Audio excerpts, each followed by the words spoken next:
The day's finally come! We're off to meet the Tsaritsa of Snezhnaya! What is she planning? And why does she need the gnoses? Soon, we'll have our answers! Guess this'll be the end of your journey that your brother mentioned. What is he expecting you to find there? Snezhnaya still feels like a long way away. Hopefully, there'll be plenty of time to relax, eat some good food, and have fun before we arrive. But whenever Paimon gets thinking about how our destination is right around the corner, all these questions come flooding into Paimon's head. It makes her so nervous. Yeah. Anyway, enough about all that. We can't start the final leg of our journey with that kind of mindset. Just think. We've fought dragons and sea monsters, defeated creations of the gods, faced prophecies of doom and the threat of the abyss. Heck, we've even been to the moon! With all that experience under our belts, how could we be any more prepared? Sure thing! Now, stick close to Paimon, the best guide you could ever ask for, and let's charge straight for the finish line! Off we go! What about me? Do I get a call out? Whoa! Columbina? You kinda snuck up on us there.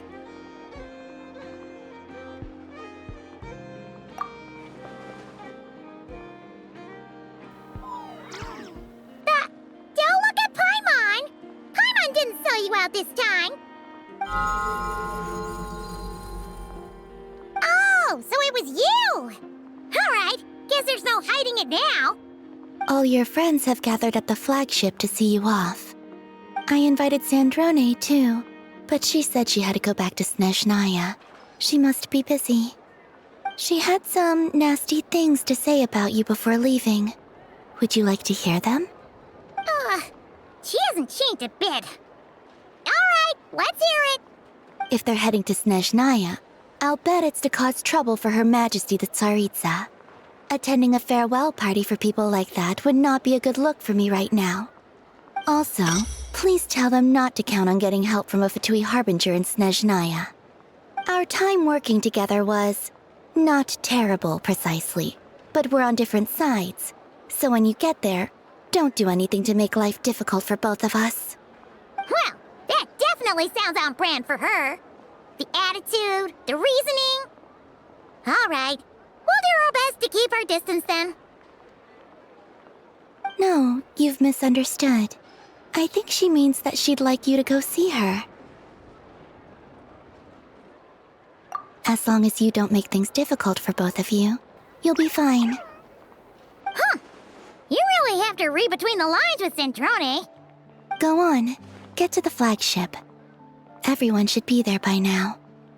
I told Lauma that you once treated me to a truly unforgettable meal. Today, I want to return the favor. It's my gift to you. It's definitely nice to be treated, but hopefully by this point, you know that you don't owe us any favors. The moon of Nodcry will always give you a warm welcome.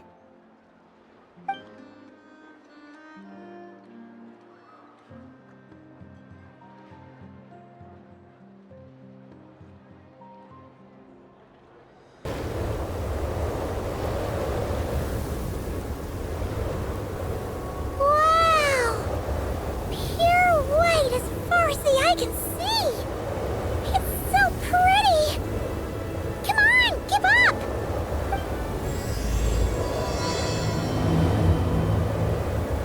Look! They look similar to the ones in Nodcry! You know, just minus the effects of Kuvaki. That's a sure sign that we're officially in Snezhnaya now. There's gotta be a treasure chest around here somewhere. No adventure is complete without a chest or two. Wow!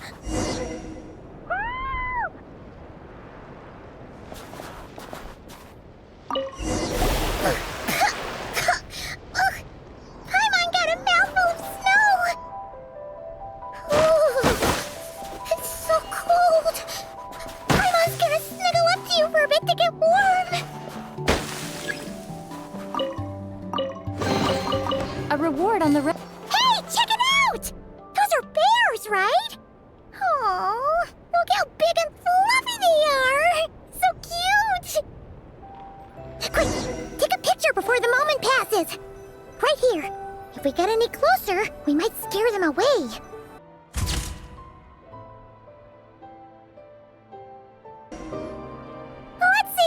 camera skills are these days. Whoa, wait a sec. Paimon sees something! Come on, quick! It looks like a train carriage! Paimon's heard that Snezhnaya has loads of railways and trains! This must be one of them! But why is it abandoned? Ooh, it's still so cold. Oh, I don't know. Maybe. Oh. Also, is it just Paimon or is the snow getting heavier?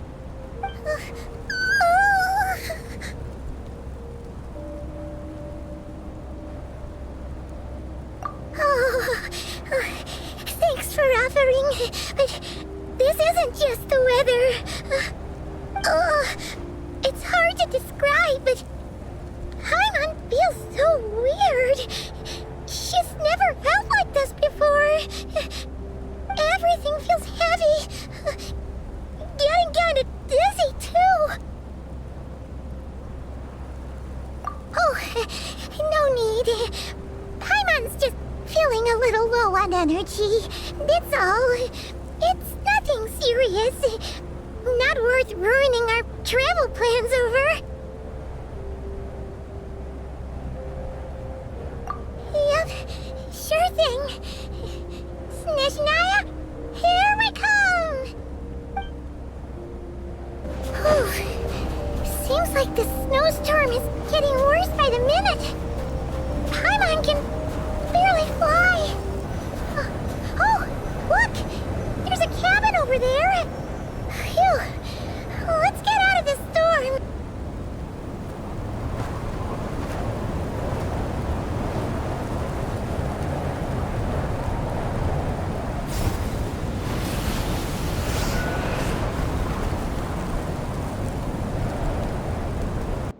What is this place? Where's Paimon? I need to find her. Fast! What was that strange sound? I can't tell if... Paimon? Paimon, is that you? Incoming entity detected. Authorization granted. Initiating original. Hello, Descender, who's reached the eve of tomorrow. Eye of Graeae at your service. Time since last activation. Time measurement unavailable due to the influence of... Anyway, it must have been a very long time. I was born to fulfill a mission. To reach tomorrow. To this end, I must... Strange. What was it? Wait, my body? Huh? Why is my body like this? I have been like this since I was created. And yet, I also have memories and an awareness of a physical form that I once had. But this contradicts my current status. Anyway, I was created so that humanity could reach tomorrow.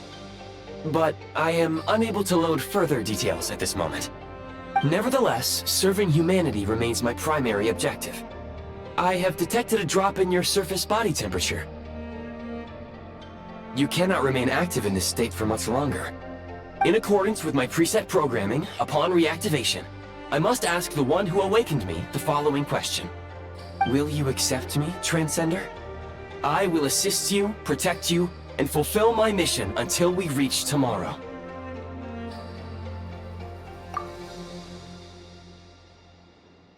I understand your position.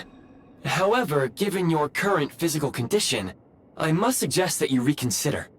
Before I was activated, you called out a name. Presumably that of your missing companion? If you agree to accept me, after helping you get out of here, I will search for said companion and pinpoint their location. To answer your question, yes.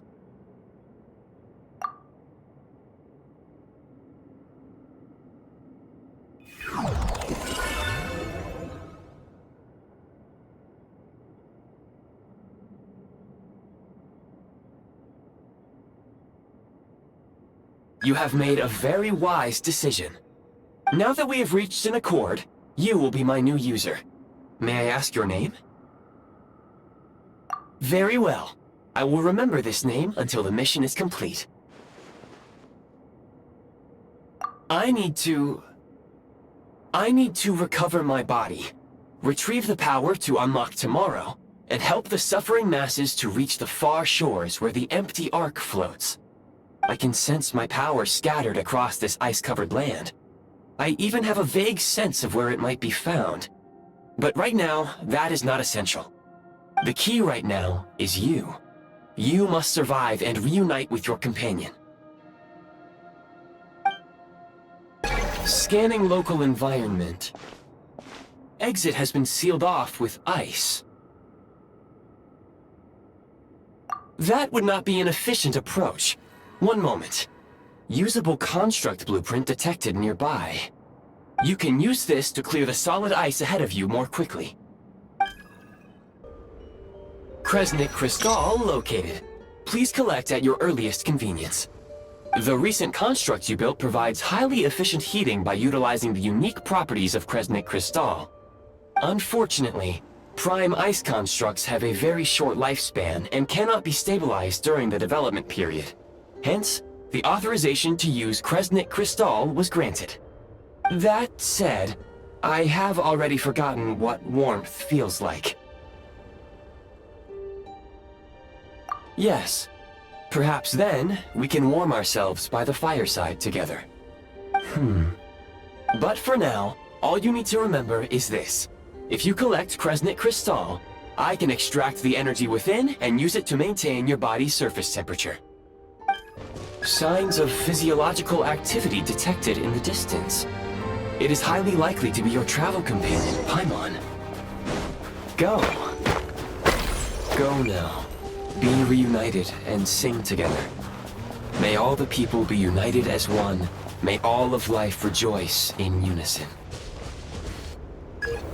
Approaching the target location. Scanning for signs of life. Life forms detected. 2. Affirmative. However, that is not the reason for my confusion. According to my database, this location is a train station, meaning the number of life forms is unusually low. Real-time environmental data suggests that the train station may no longer be in use. But whatever the situation, please exercise caution.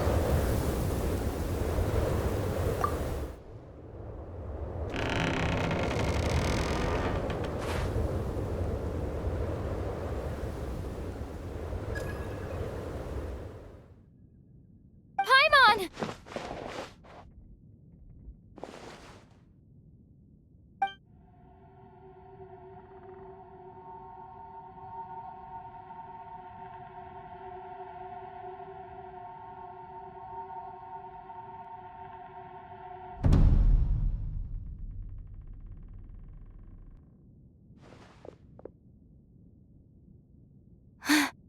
Who are you? Don't worry. She's only sleeping. You must be the Traveler. She called your name repeatedly while attempting to battle her way through the blizzard. Newcomers to Snezhnaya struggle to adapt to the sheer cold at the best of times.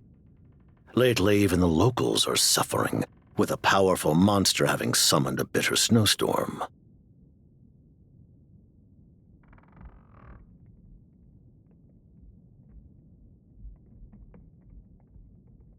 You two must be very important to one another. You should take more care not to get separated. Your eyes. Are you Conrian? There are indeed some Conrians left in this world who survived the cataclysm. But I doubt that is news to you. It would be unwise to interrogate my identity here. Focus your attention on your travel companion instead. We will meet again very soon.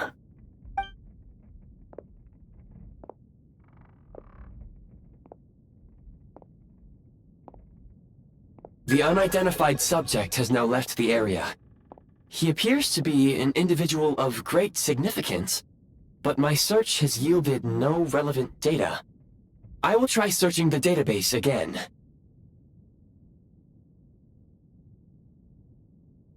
Against the odds, your companion is safe and sound. The other person even left a blanket for her.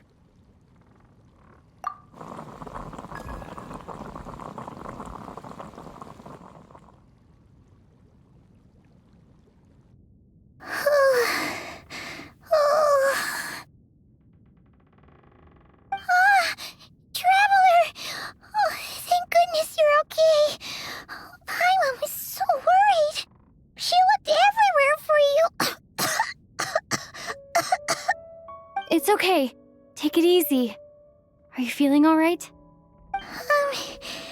Pretty much the same as when we first got to Snezhnaya. Paimon must have caught a cold. She was feeling so faint. She just couldn't keep going any longer.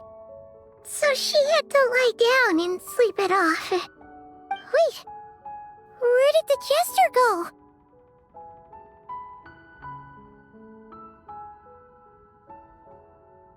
Yep, the director of the Fatui. The Jester Pierro. So, you met him? The Jester must know everything about the Tsaritsa's plans. But there's no way he'd tell me just like that. We might well have ended up clashing. Well, he was right about one thing. Right now, the most important thing for me is to take care of Paimon while she's unwell. He had no intention of explaining his motives, and he left in something of a hurry. Hey! What the? Who is that? It looks like half a pair of goggles. How amazing! A self-aware, talking pair of goggles! Snezhnaya was once the land of the Fae. There are many ancient creations here that I'm sure would broaden your mind further still. Mind you, my database is also expanding as we speak.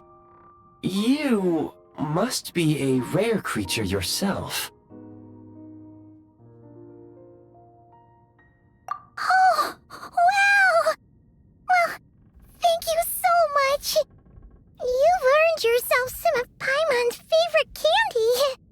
Oh, but by the looks of it, you probably can't eat that, can you? Goodwill detected. Instead of candy, perhaps I can suggest my preferred strategy. Please clean me regularly to keep me operating at peak efficiency. Oh, that makes sense. Every pair of goggles needs wiping clean once in a while. Sure thing, mister. Anyway, back to the Jester for a second. Paimon's still confused about something. When he first showed up, he already knew Paimon's name. And he acted like he expected Paimon to know who he was, too. Paimon could tell that he was Conrian from his eyes. And he definitely seemed like someone pretty important. But beyond that, Paimon didn't know anything about him. It was only later, after he rescued Paimon from the snow, that he properly introduced himself. That's the only reason Paimon knows he was the Jester. Oh, seems unlikely.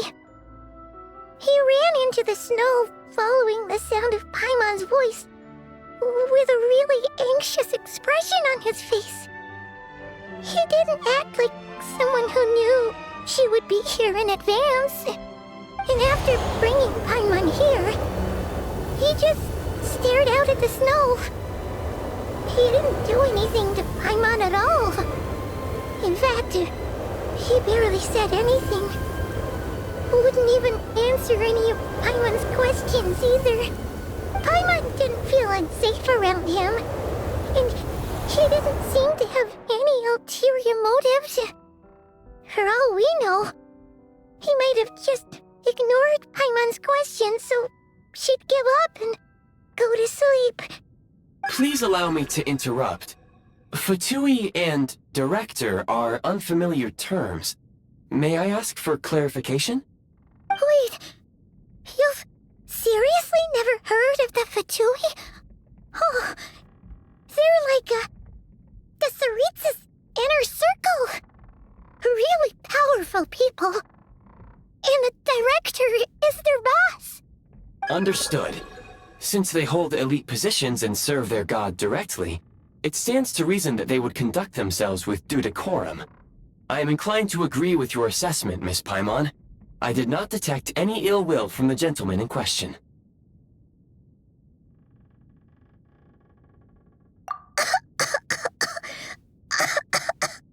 Sorry, I shouldn't have encouraged you to talk so much. Paimon, new plan.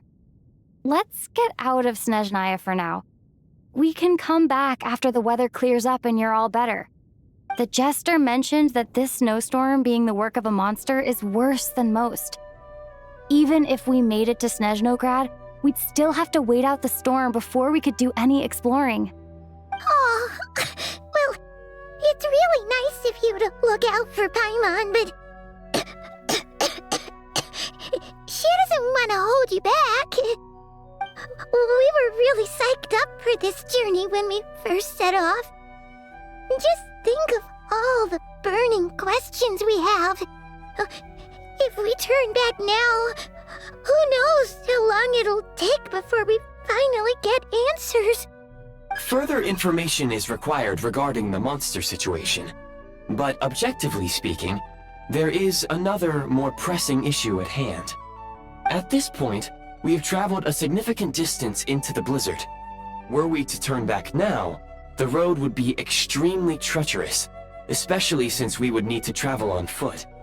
If, however, we continue onward, there may be a better solution. Do you remember what I said as we neared this location? I told you that this is a train station. While it has evidently fallen into disuse for unknown reasons, the tracks remain intact. We can break through the blizzard and forge ahead by driving a train. That is the Snezhnayan way. There is a small town up ahead, which would be the perfect place for Miss Paimon to rest and recover. Paimon thinks Goggles here makes a great point. Let's do that! Oh, come on. Don't worry. Think of all the traveling we've done so far. When has Paimon ever gotten sick before? Practically never. 'Cause she's in great shape. Sure, she's a little tired right now, but it's sure to clear up on its own. Affirmative. Should you ever need my assistance during your future adventures, please call for the Eye of Graeae whenever you wish.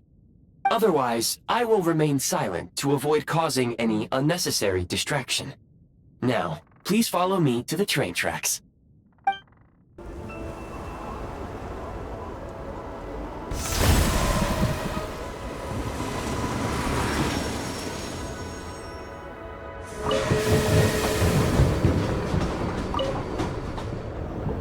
Heading north from here, we will soon arrive at... Wait, there's an error message. Could not detect clear tracks. What exactly does clear mean? Brace for impact, friends! Preparing to enter impromptu flight mode.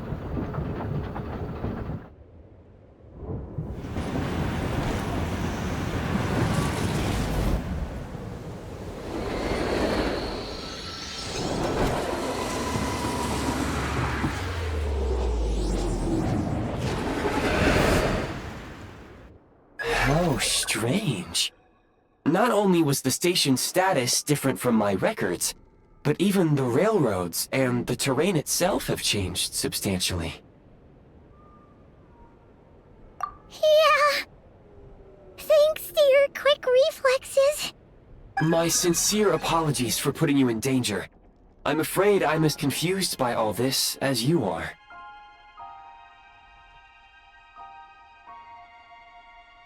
Agreed. This is likely a consequence of outdated railroad data. The discrepancies between the old data and present reality are far greater than I anticipated. Fortunately, our crash landing has at least brought us much closer to the town. According to the data, anyway. Your data had better be right this time. I can assure you, it certainly is. Please look this way, and you will see a Kresnik's torch. It seems our ill-fated train ride was a blessing in disguise. We have taken the shortest possible route. Rest assured that I will take user preferences into account next time I plan a route. Next time, I will get it right. Excuse me? Is there an inn nearby? I'm sorry, but they've all closed.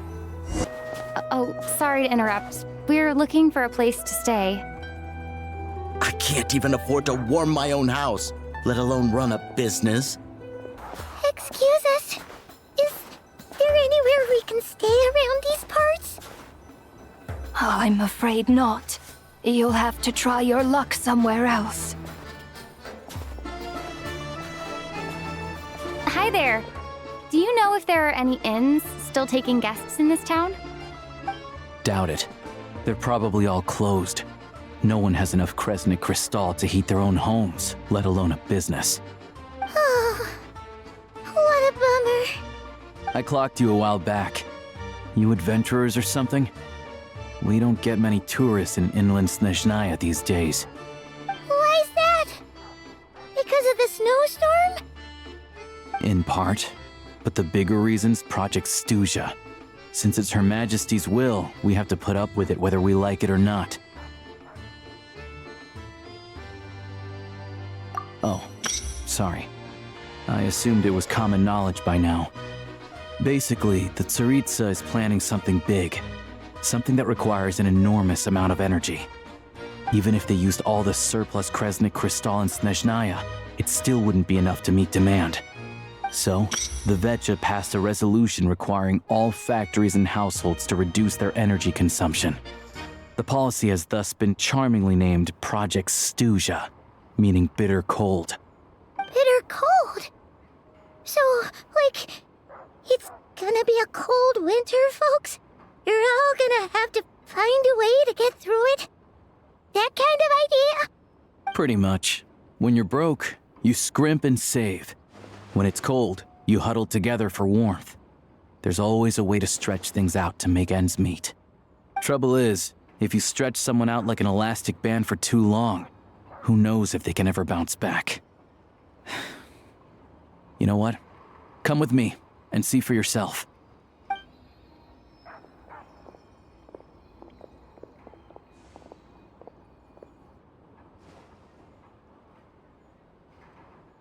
Can you please explain to me why the price of Kresnik Crystal has gone up by 1/3 again? Even as our purchase quota has gone down. You only come here twice a month. This won't even last us a week. The supply and pricing of Kresnik Crystal are based on current production volumes and price data.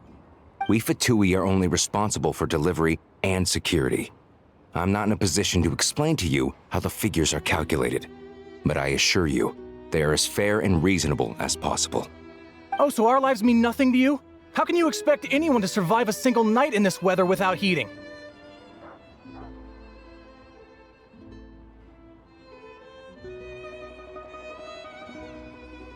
Since you insist on making me repeat myself every single visit, I will remind you again. There is no monopoly on the trade of Kresnik Crystal. You are free to purchase the shortfall from elsewhere on the market. What market? Nobody else is selling! And when they do, they charge 8 times the normal rate! It's robbery is what it is!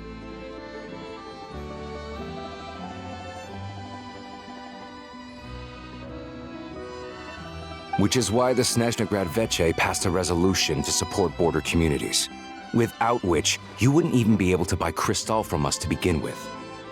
So if you're here just to argue, move aside and let the next person in line come forward. Everyone's feeling the cold here. You! All right, everyone, let's calm down for a second. A few words, if I may. We're all subjects of Her Majesty the Tsaritsa, and I'm sure every one of us is dedicated to to her great cause. We all know how cold it is. And the more it snows, the harder life gets. Everyone's struggling already. Let's not make things even more difficult for each other. But Liaison Shishkin, there's clearly something wrong with this quota. I have a family in Marepasak who tell me they can buy at least double our crystal allotment. Oh, believe you me, I had the same reaction when I first saw the numbers. Couldn't believe what I was reading. I even wrote a letter to confirm the true figures, but I'm afraid the quota really is as low as you've been advised. Still, you must understand that calculating these energy quotas is a complicated balancing act. They have to factor in population, town size, industrial application. Our top priority must be to keep the largest Kresnik's torch burning continuously. Only then can we sell the remaining crystal for household use, and in doing so, we must make sure that everyone is treated fairly. As our Fatui comrades said, they are only responsible for delivering the goods. They need to keep accurate records, and they do not have any authority to modify the rates or quotas. That's right. Our duty is to do things by the book. Tell you what, listen. I know how anxious and upset everyone is. As a matter of fact, I was just discussing it with the mayor. What we can do is open the lower combustion chamber of the Kresnik's torch to the public. You can come to me directly to register, and I will allocate time slots accordingly. I can't guarantee there will be ample energy for household use. We can at least make sure you'll be able to boil water and cook food each day. Let's hang in there and make this work together. All right? Fine. I don't see any alternative. So, this is Project Stuja in action, huh? Oh, no wonder nothing's open for business. People are barely getting by. You were looking for an inn, right? For your, Fae friend? Oh, Paimon's not a fae. Just Paimon. She must have caught a cold or something. We only just got to Snezhnaya, and we're still getting used to the climate. I have a small place in Sretomorozsk. I don't stay there very often, though, so it's pretty basic. But if you're not picky, you're welcome to rest there for now. It's not much, but I've got blankets and a warm fire. Are you sure? Oh, that's really kind of you. All right, then. This way. Hello, I'm Alyosha. I'm a hunter. Though, if you've talked to any highwaymen, you might have heard a different side to my story. But anyway, let's keep that between us for now.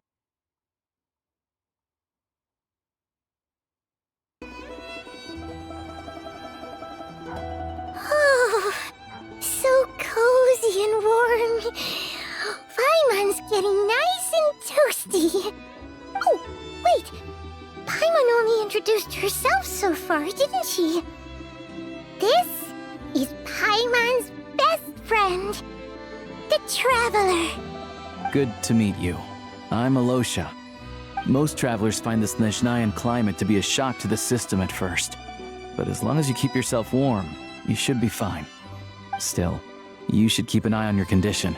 When people are too quick to dismiss a cold, it can easily end up turning into something more serious. Don't say that! Paimon's too young for chronic health issues. They aren't in town right now, and they won't be back anytime soon. The train station has been closed ever since these power shortages began. I do a lot of hunting, so I spend most of my time exposed to the elements.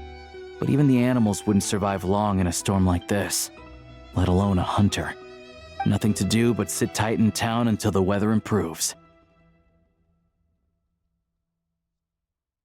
I get that you're in a hurry, but even if the station were open, that doesn't mean there'd be any trains. We could end up stuck here for a long time, I'm afraid. What? Your own train? Wait, hold on. That train? The one that suddenly fell out of the sky and crash-landed on the ice? Oh, we got lucky and found it in a cave. Oh, then our luck ran out and we had a little accident. Pretty crazy for a random find in the mountains. Well, as long as your train's good to roll, you might get to Snezhnograd after all. I've been doing some digging recently. Turns out, the real reason for the current energy crisis in Sretomorozsk is that some of the supply is being seized for a private stockpile. But to expose what's going on, I need to catch them in the act. So, I'm heading off to catch a rabbit. Huh? Wait, a rabbit stole the crystal? It's a figure of speech. Real rabbits couldn't pull this off. They'd prefer carrots to Krasny Krystal anyway. Shishkin, Mr. Positive Attitude, let's all get along now, shall we? Him? Really? Paimon never would have guessed. Huh? You're coming with?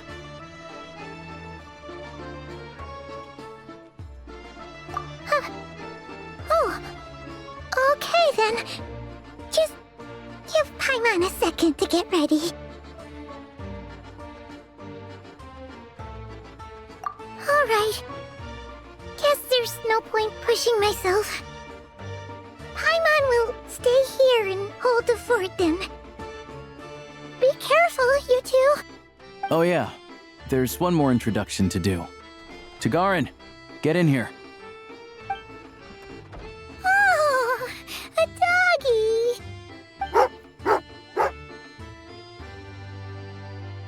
Oh, angry doggy. Oh, Tagarin doesn't like being petted then. He likes to think he's above that kind of thing. He's my hunting partner, so he'll be joining us when we head out. Carrots aside, we'll need to stay completely undetected. We can't risk spooking our rabbit, or there's no telling which burrow he'll scurry back into. First, we need to find a way into the train station and see if we can find any real freight data. Shishkin's figures can't be trusted. Then, we get Tagarin to catch a scent and find out which way the crystal went. What are you eating? Oh, check it out! When you're all out of carrots, try jerky!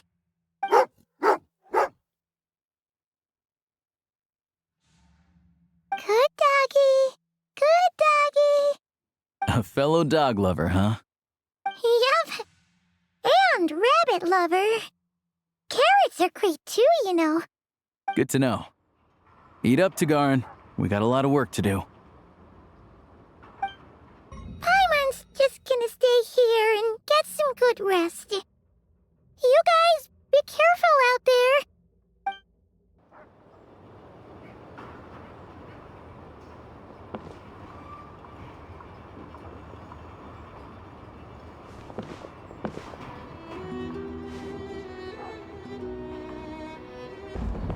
This way. We'll enter from the upper floor.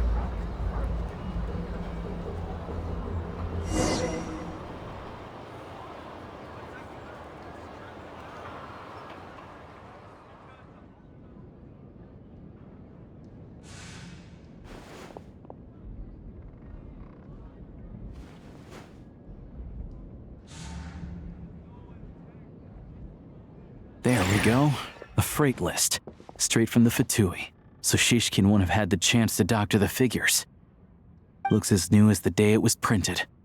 I guess no one bothers reading these unless they have ulterior motives. Yeah, this is all we need. Come on, let's get out of here, then go track down the crystal. Tagarin's a keen hunter, and catching rabbits is his specialty. But if he picks up the scent of crystal somewhere and there's no stove around, that's how we know something's up.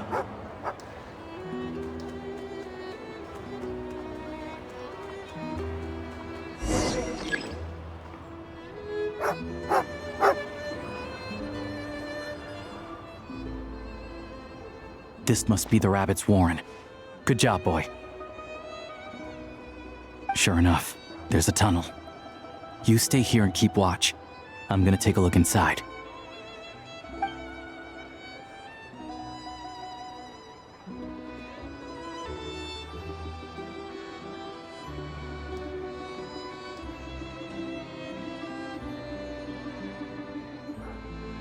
Thanks for looking out for us. Things are getting tougher by the day. No need to thank me, it's my pleasure. Sure as Her Majesty the Tsaritsa watching over us, every sacrifice will be worthwhile. Let's grit our teeth until the blizzard passes. These days of hardship will be over soon. Maybe for everyone else, Liaison Shishkin, but for you, the hard times have only just begun.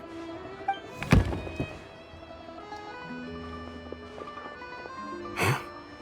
Who are you? What's the matter?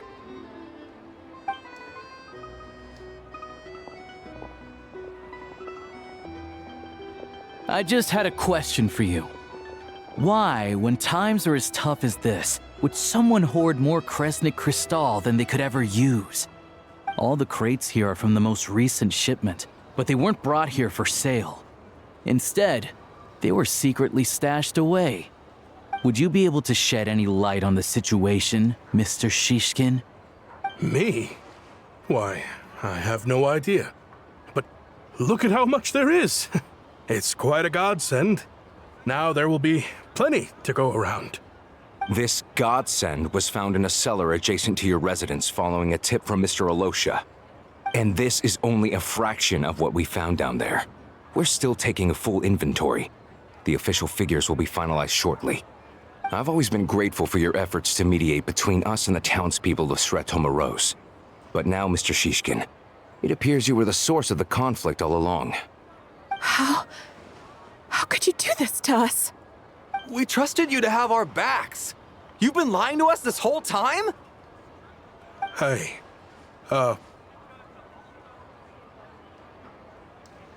I owe you all an apology. I'm sorry. I'm so very sorry. This isn't who I am. Please believe me, this was a one-time mistake that I will never repeat. We all know how difficult life has been since Project Stuzha came into force. Energy is an increasingly scarce resource. People everywhere are getting desperate, but some places have been hit harder than others. I grew up in Alatyr, a small village with no train station. Deliveries of Kresnik Crystal have ceased there entirely. If nothing is done, they're all going to freeze to death. You know as well as I do how downright impossible it is to buy Crystal these days. The thought of my poor mother and father, with no one to help them, I felt so afraid. I watched as energy grew scarcer by the week, all the while knowing that their lives were at risk. Then one day, I looked at the Crystal shipment in front of me, and a terrible, selfish thought entered my mind. Looks like I'm just not cut out to be a criminal. I'm so sorry. Once the Fatui have finished their count, you'll see that the numbers match their waybill.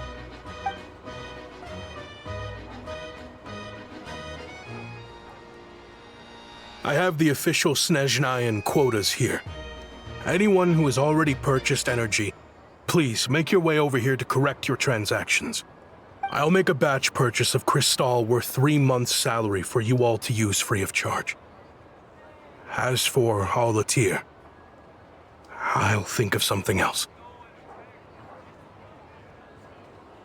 You don't have to go that far. Yeah, owning up to your mistake is enough for me. You've done plenty of good for the community in the past. I'm not looking for a handout. Drop the act. You claim this was a one-time mistake, but the real reason there's only 1 shipment's worth of stolen Crystal in your basement is that you have an accomplice. Reporting in, sir. We've conducted a full search of the mayor's house. As expected, we found many crates full of Crystal. half of which were still in their original shipping containers. This wasn't your first time at all. You've been colluding with the mayor of Sretomorozsk for a long time now. The train station's currently out of service, but it does open for a short window every time there's an energy delivery. And every time a train pulls in, you're there on site to take inventory and oversee the workers unloading the cargo. The mayor handpicks said workers. Per his instructions, they transport the crystal by tunnel at night to the mayor's house, and he sells it out of town. But since he can't get the goods out of town by train, he had to arrange an alternative method of transportation. This meant slower sales, which gave me plenty of opportunity to catch him in the act. Wait, the mayor's involved in this too? Preposterous. What proof do you have of any of this?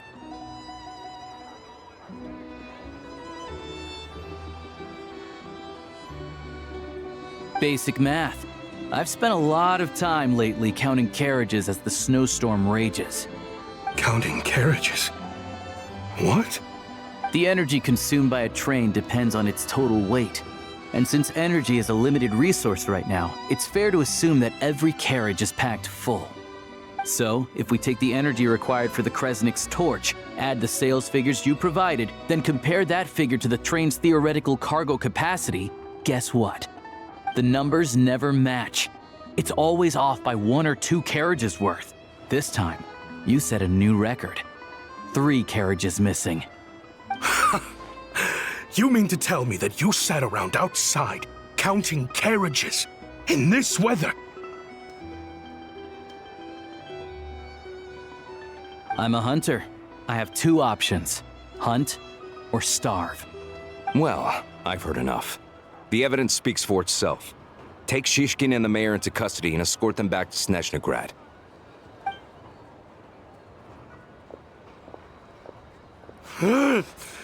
You cocky little brat! Ruining my business! Just you wait.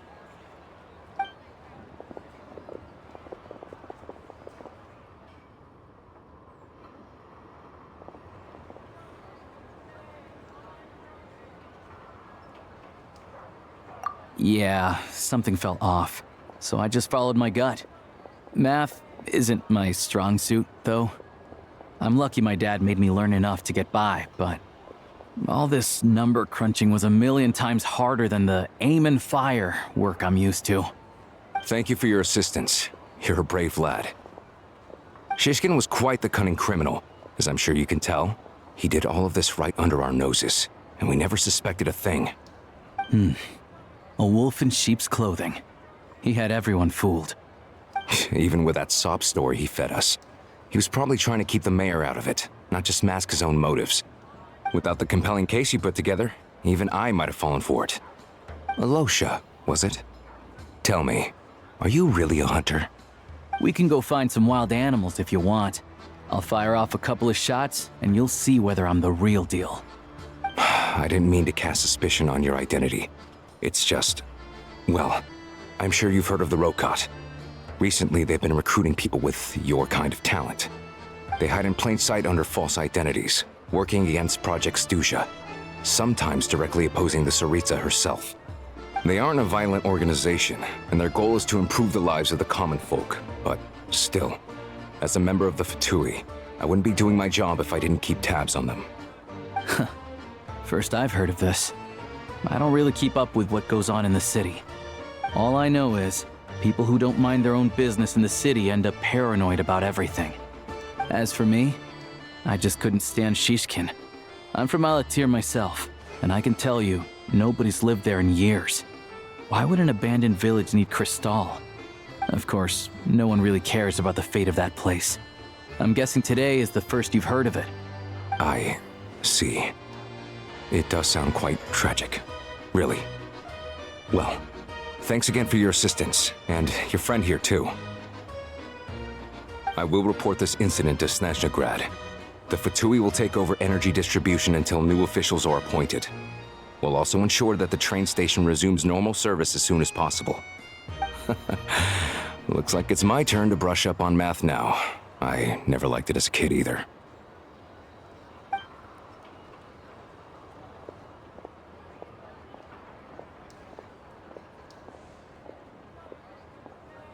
Don't mention it. Isn't the soldier overseeing the delivery supposed to verify the quantity of the goods? Was he just careless? Or was he being paid off too? Who knows? Excuse me. I'll take a share of Kresnik Kristall too. Thanks. I need to take a detour before we head back. There's someone I have to deliver this crystal to. Hang tight for a moment. This old lady, she doesn't really know who's who anymore.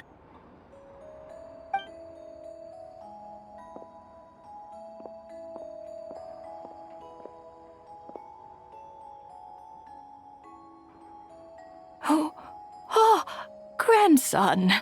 It's so cold today. You must be freezing. Ma'am, it's me, Alyosha. Alyosha? Alyosha who? You know me. I came by earlier today.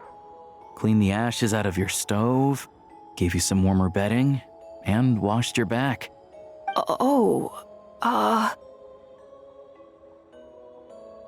I'm sorry, I don't remember. Now, how often do I get to see my grandson? Come on, take a seat and relax while I fix you something to eat. It's okay. You just rest. I'm fine. Oh, you. It's nice to come and visit your old granny once in a while, isn't it? Sretomorozsk's a good town. All sorts of things to do and people to meet. And the local officials are good to us. Sit down, come on, take a seat. I still have some fruit left. Let me get it for you. Please, don't get up on my account. You need to rest. Where's the fruit? Right under the basket by the door. Or maybe it was on the bedside cabinet.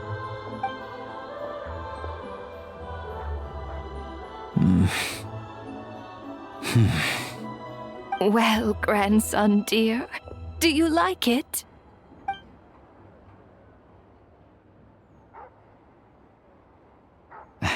Very much, ma'am. It's delicious. Good, good. Wonderful. You don't need to save any more for me next time, all right? Fresh fruit is hard to come by at the moment. You should eat it as soon as you get it. Oh, I don't need it. I'm fine. But if you like it, come back for some more soon.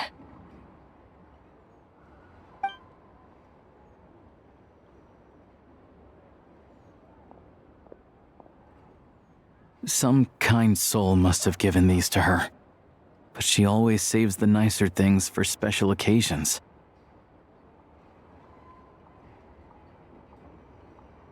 I met her at the market back before her health began declining. She was a lovely old lady. We're from the same hometown. Not many people have heard of Alatir. And if they have, it's usually for all the wrong reasons. There's a gang of highwaymen that came from there. Now that it's an abandoned village, it's rare to find anyone who shares fond memories of our hometown. So after we got talking and realized we were from the same place, we decided to keep in touch by letter. I first learned of Sretomorozsk's energy supply problems from a passing comment in one of her letters. Then, after her health went downhill, I started visiting more often to check in on her. The town's been in decline for a while now, but because of her memory problems, she thinks of it as the bustling, prosperous Sretomorozsk still in its heyday. That said, I kinda appreciate her optimism.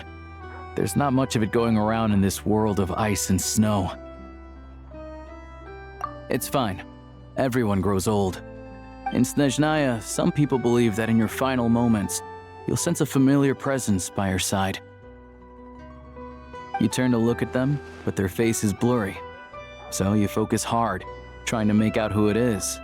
And when you finally see their face, the Grim Reaper reaches out and takes your life. She still calls me grandson, though. So at least I'm not a blurry face in her world just yet. Come on, let's get back and see how Paimon's doing. Paimon, we're back. Are you feeling any better? Yep. Paimon's not cold anymore, but she's still a little dizzy. Flying probably isn't a good idea right now. Paimon might lose her balance. But Paimon's sure she'll be fine. It's probably just from getting hit on the head by that pile of snow when we first arrived in Snezhnaya. Her complexion's looking much better. Let's keep an eye on her. Sure, but enough about that. How did everything go on your end? Are you all set? Did you have any trouble? I'll explain. It's a bit of a long story.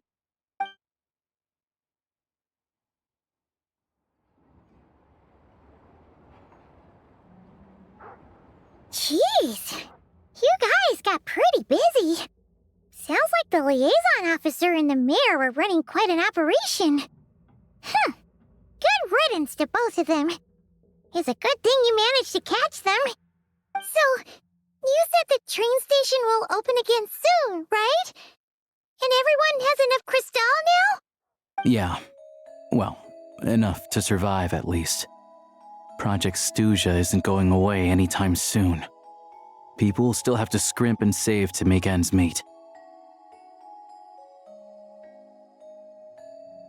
Don't know. The goal of Project Snezhnaya is to gather energy for the Tsaritsa, but no one knows where that energy's going. It's never been made public. The thing is, we were told that the project would only last for 6 months, but time and time again, they keep extending it. Extending it? Does that mean the Tsaritsa's plan isn't going very smoothly? That's what everyone suspects. In principle, any proposed extension needs to pass by majority vote in the Snezhnograd Veche. But even though opposition has been growing, any detractors end up caving into political pressure from the rooster, Pulcinella. He's the chair of the Snezhnograd Veche and a key figure in the voting process. He has the backing of many powerful and influential people. How come the Fatui are picking on ordinary people even here in Snezhnaya? I don't see it like that. Fundamentally, the Fatui will always think and act in the Tsaritsa's interests. But that doesn't mean they don't care about the plight of the common folk. The only reason Sretomorozsk still receives crystal shipments is because of a relief proposal put forward by the rooster himself. Then there's the Fatui soldiers providing support in every corner of the nation. Even the Northland Bank provided some mora for disaster relief, and they're as conservative and indifferent as they come. It's just that the rich and powerful in their fancy palaces live in a completely different world from us.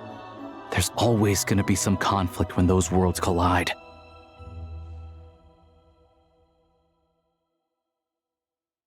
Yeah, well, even though we all believe in Her Majesty the Tsaritsa, there are still many differences of opinion on how best to tackle the big issues of the day.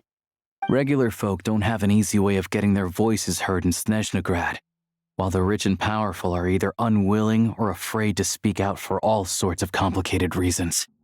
The Rokot provides the disaffected with false identities and an outlet to vent their frustrations.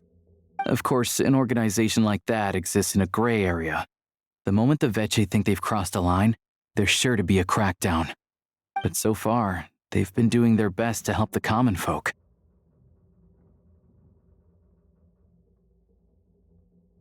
Like us, don't you mean? You didn't hesitate to join in. You're not new to this, I can tell. That's because we're adventurers. It's our job to help people out with commissions and get to the bottom of things.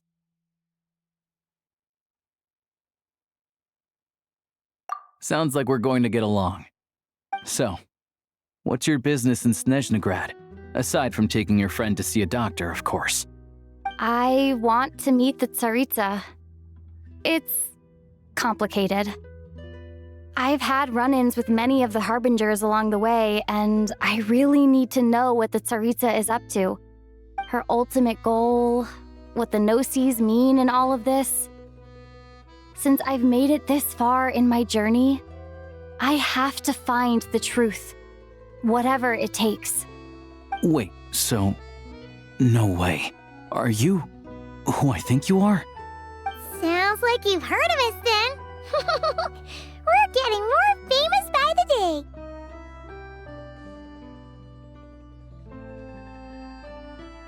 I didn't realize I was in the company of giants. Honestly, we're all as curious as you are about what the Tsaritsa's planning, and why it has to involve us freezing to death in the snow. But getting in the same room as her won't be easy. The common folk aren't permitted to meet her at the best of times, and right now, she's probably not even in Snezhnograd. Word is, she's heading east on a campaign to slay a monster. Yeah, so you've heard of it. A wild, unpredictable monster with the power to summon snowstorms.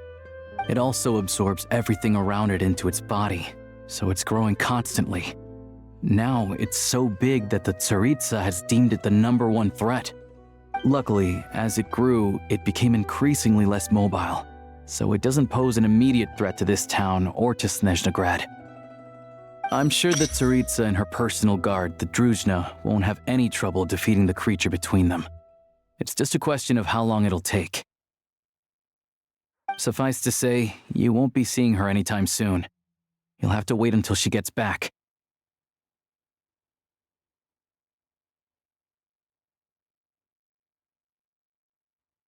Fair. Well, the Fatui will be taking over management of the train station for the time being. Things should be up and running by tomorrow.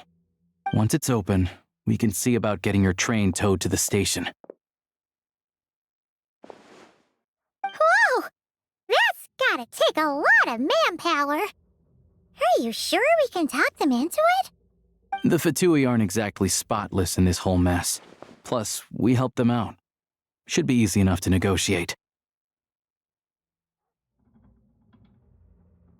As far as I know, all the paperwork is dealt with upon manufacture. I've never seen anyone check it, so I wouldn't worry. Having a train makes everything much easier.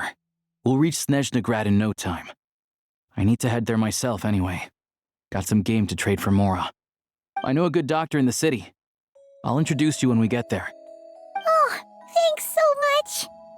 Let's get a good night's sleep ahead of our big trip tomorrow.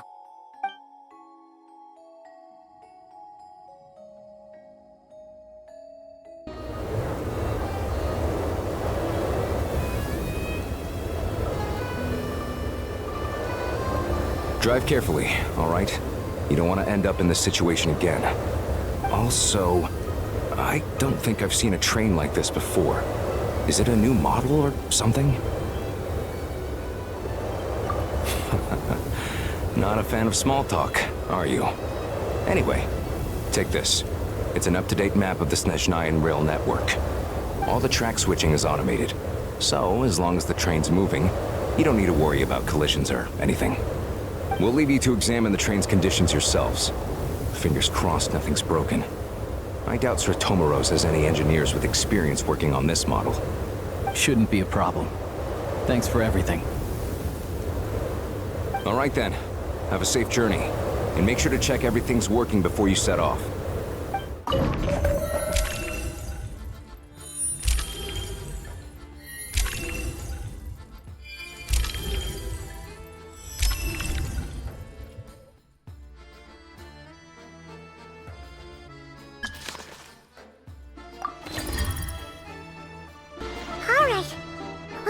Destination settings have been applied.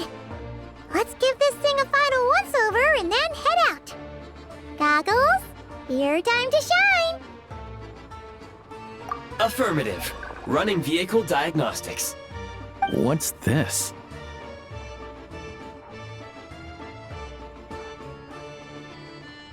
Engine, green.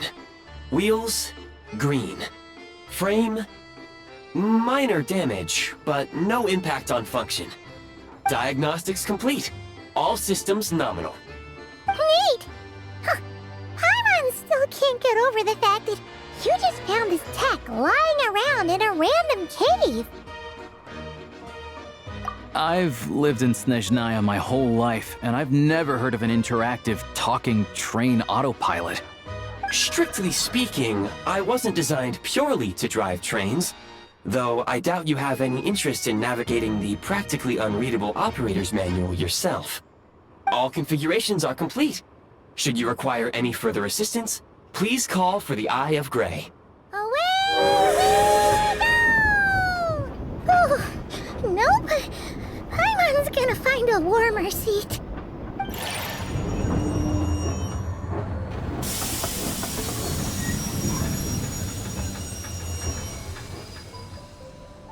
Huh? What's going on?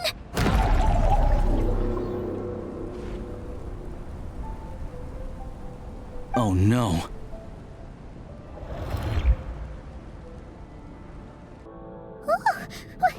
What is this place? Traveler, are you okay?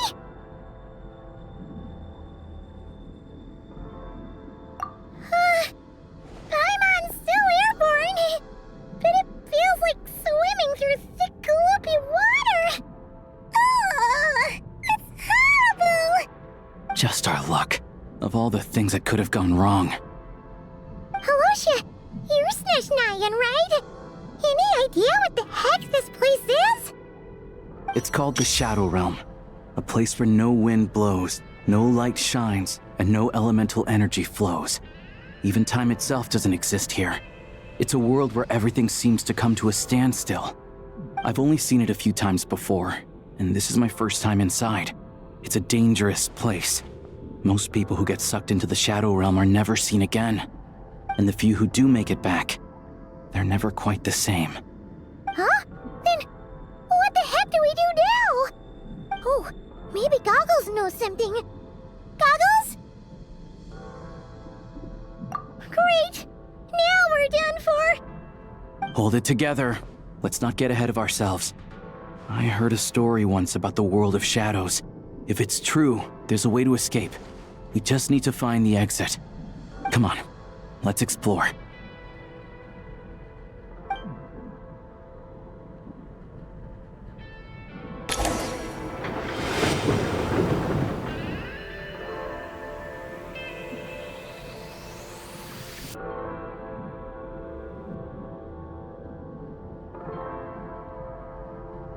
Wait! What's that blue thing? Is that... Goggles? Guess we'd better find a way over.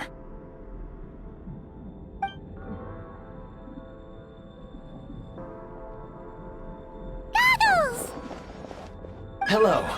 I am glad to see the three of you safe and sound. For now, at least. But things aren't looking too good. Correct. We are now inside what is known as the Shadow Realm, the darkest space in the shell, where even the Most High is loath to cast its gaze. Time and space hold no meaning here. It intersects with the world of the Light Realm only rarely, like an air bubble that rises to the water's surface. We must leave this place before it sinks back down into the depths once more. Sounds like you have a plan. Yes. In fact, the very purpose of my creation was likely to... from the Shadow Realm. It appears that key data is currently inaccessible, but now is not the time to resolve that problem. I have marked the exit to the Shadow Realm for your convenience. In addition, I have prepared some equipment to aid you as you traverse the Shadow Realm, Traveler.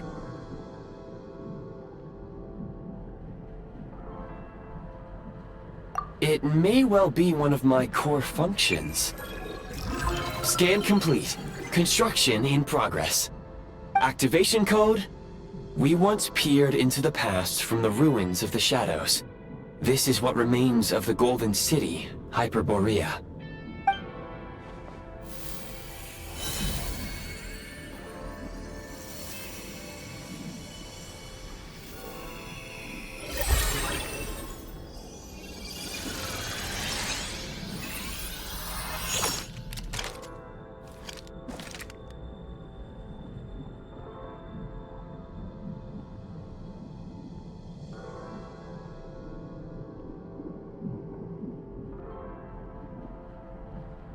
Whoa!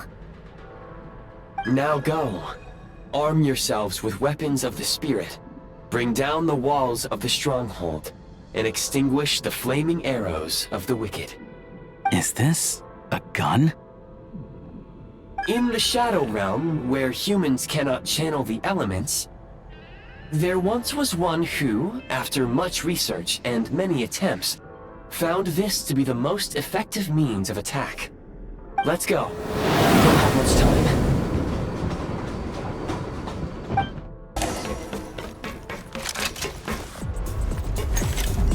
Frag out!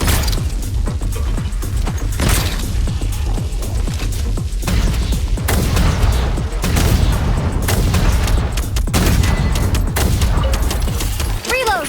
Come on! We're almost there! Huh? Why is everything shaking so much? Looks like the Shadow Realm is about to sink back down into the depths. The exit is right here. You mean this weird bubble thing? Wait, how exactly do we... No time to think. We just gotta go for it.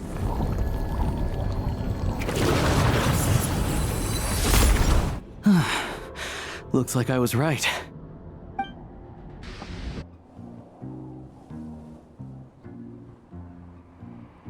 I can't believe the Shadow Realm manifested right on the railroad tracks. It's almost unheard of. Lucky we made it out. All thanks to you and that awesome gun. Ah, so you have heard of the Golden City before? Yeah, it came up a whole bunch in Nokrai. You're a pretty neat surprise in that sense, aren't you, Goggles? We had no idea they left cool gadgets like you behind. Make no mistake, it was a team effort. For a first-time firearm user, your performance was quite outstanding, far beyond my expectations. As Alyosha said, it is highly unusual for the Shadow Realm to manifest in a place like this, but we should still watch out for similar dangers ahead. Oh, let's hope not. If anything else goes wrong with this trip, Paimon's gonna have train trauma for life. The Shadow Realm can appear anywhere, not just on the railroad. I am simply advising that we take sensible precautions.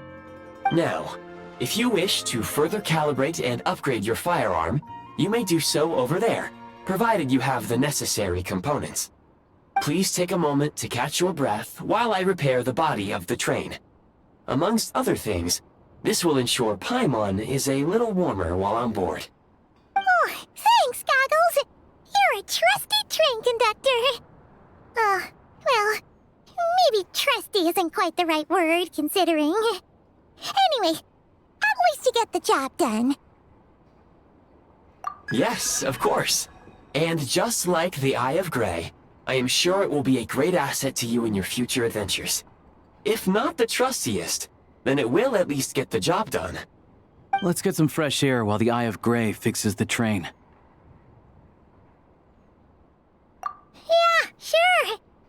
Paimon wants to forget all about the Shadow Realm. It was so creepy in there. Stretching our legs might help take our mind off things.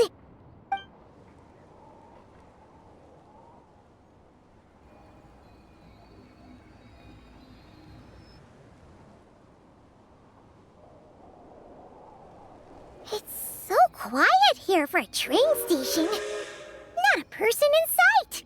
Just abandoned houses.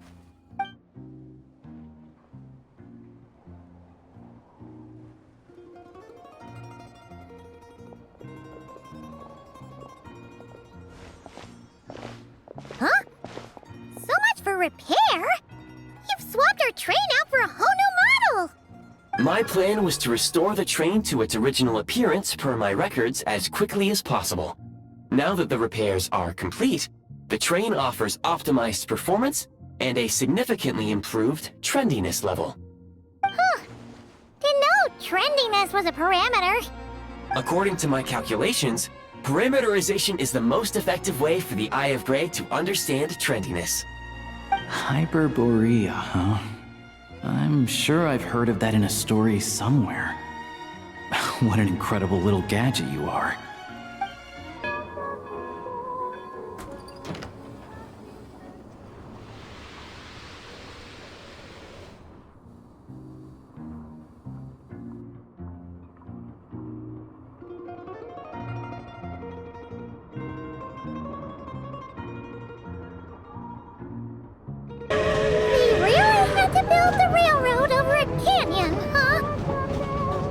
might want to avoid looking down if you're afraid of heights. No, it's not that. Paimon's just praying that we don't have yet another accident.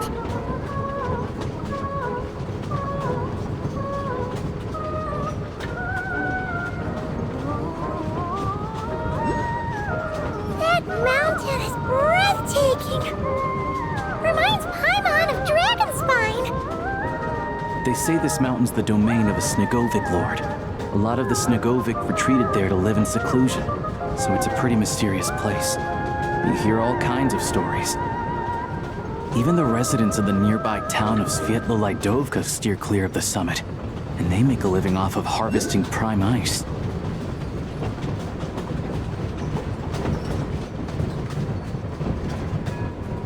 Look, Snezhnograd's just up ahead.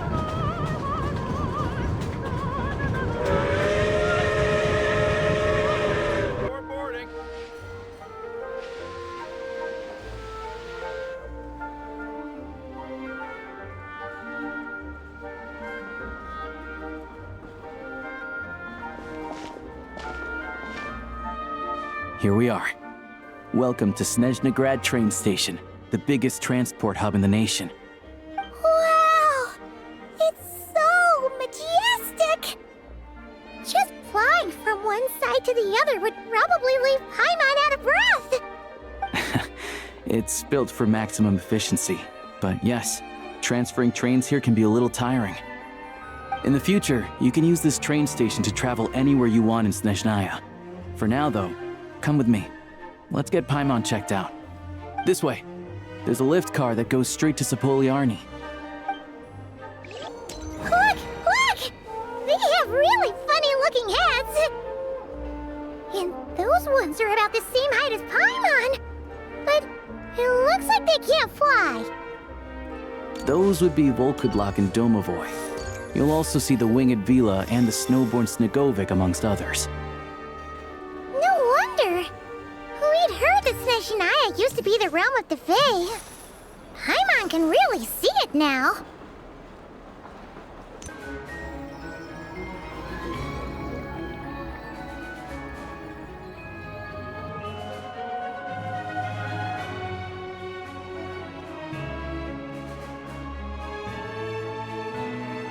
Wow! Snezhnograd is stunning! Seeing it with our own eyes makes all the trouble we went through to get here worth it! I found it pretty stunning when I first came here too. But I soon found out that stunningly beautiful means stunningly expensive. The prices here are crazy. I'm just a small-time hunter, so Zolnyy is where I spend most of my time. This way will take us to Podvorye Restaurant. They offer food and lodging there, so you can get settled in while I fetch the doctor. Is that gonna be stunningly expensive too?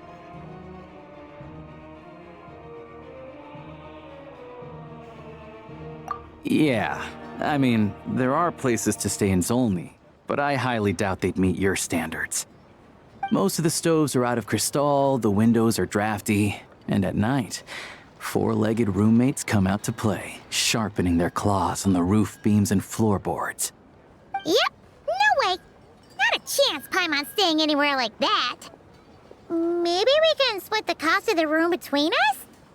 Paimon still has some savings left.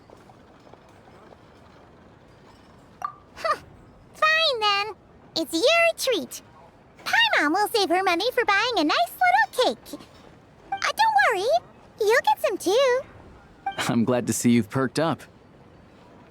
If you find yourselves in the mood for some sightseeing later, there's a few places around here worth seeing. This way leads to Zapolyarny Palace, which serves as the Tsaritsa's audience chamber and also her personal quarters. The adjacent block is kind of a city in its own right. That's Glupov, the headquarters of the Fatui. Inside, there's a munitions factory known as the Armory Palace, producing a constant supply of all kinds of equipment for the Fatui. A lot of important research happens there too. And over there is the Snezhnograd Veche, where all the big shots meet regularly to make policy decisions. These places are best admired from a distance. I'm sure I don't need to explain why. Yeah, they probably have super strict security. right now. The downtown area is near the center of Zapolyarny. That's where you'll find the restaurants, bookstores, and gift shops. Another place of interest is the Northland Bank, which is over this way. Oh, and I'm sure you'll want to make contact with the Adventurers Guild at some point, right? That's right here. Ooh, speaking of adventuring, we use alchemy quite a lot. Do you know where we can find a crafting bench? No one practices alchemy at Snezhnograd, I'm afraid. Apparently there's some historical reason for it. Oh. We'll just have to use the one on the train then. Kinda inconvenient. Wait, how come there's one on the train if that's Snezhnayan too? Yeah, I don't know. Not my area of expertise. Still, I wouldn't say the absence of alchemy makes life here any less convenient. Anyway... Finally, there's Zolnyy in that direction. It's mostly residential buildings and factories, but there's a few shops too. Worth a look around if you're interested. That's about it. You guys go ahead and get checked in while I track down my doctor friend. Sounds good. Thanks for all the recommendations. It'll be good to get out of the cold wind. Paimon's starting to feel another headache coming on.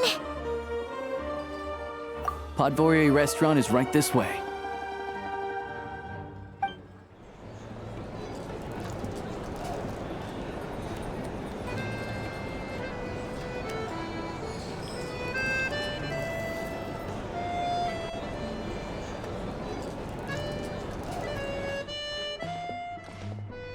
Looks like you get what you pay for, huh? Paimon likes this room a lot. Yeah, much better now that we're out of the cold. Oh, thanks for taking such good care of Paimon. Honestly, she feels kind of bad for throwing a wrench in the works. If this were anywhere else, we'd be out investigating and adventuring by now. But instead, we're stuck here waiting for a doctor. You're right. No need to push ourselves too hard for no reason. A lot happened on our way into the city. Let's review what we've learned so far and try to figure out what to do next. Obviously, the million more question is, what is this Tsaritsa planning? Everything else leads back to that. Sure was. And so far, we've learned that in addition to the 7 Gnosis, her plan also requires a ton of energy. But we won't get to see her anytime soon. Alyosha said that she went east to fight that big monster. It must be a pretty powerful one if it can blanket the whole of Snezhnaya in a snowstorm this awful. To be honest, what we're really lacking right now is information. The kind of information that only the higher-ups in the government would know. Not word-on-the-street type of info. Paimon can think of a few people who might be able to help us. But... Right! And when we left Nocry, Sandroni specifically left a message reminding us which side we're on. So... it's unlikely they'd tell us anything confidential about the Tsaritsa's grand plan. Yeah, fair point. Besides, that Glupov place is right nearby. We've got nothing to lose, so it'll be a waste not to go. There's gotta be someone there willing to talk to us, right? Maybe Arlecchino or Sandrone? Or possibly Tartaglia. But it's unlikely we could sweet-talk Arlecchino, let alone Sandrone. She basically told us to stay in her lane already. Yeah, the last time was all the way back in Fontaine, right? Too bad we missed him in Nocry. Apparently, he came to help out. Hello. Is there a traveler in Paimon in there? That's Alyosha! Come in! Hello, I'm Dr. Luneva. Alyosha mentioned that one of you is feeling a little under the weather. I see. So you're my patient today, yes? And you're Fae, I presume? Good question. Paimon's not too sure either, but she's definitely not the same kind of Fae as the ones we saw at the train station. Is that gonna be an issue? Not exactly. It's just, I'm used to treating human patients. Fae tend to be far more resilient than even the healthiest and most long-lived of humans. But don't worry, I do have some experience treating Fae. I've even diagnosed plenty of cats and dogs in my time. Safe to say, I have a fairly eclectic range of expertise. It'll be fine. Paimon's basically the same as a human. Right? We're no different when it comes down to it, are we?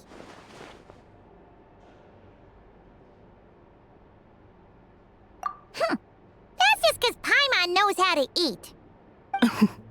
Now, please take a seat.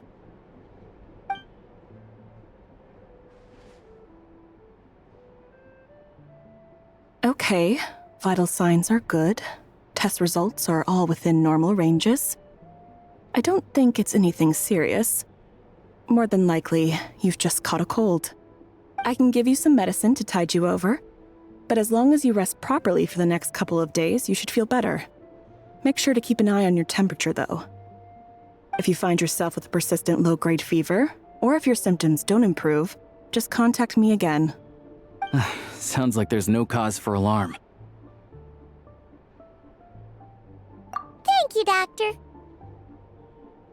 You're very welcome. Just doing my job. I'll leave you in peace now. Time to visit my next patients. Take care. You heard the doctor.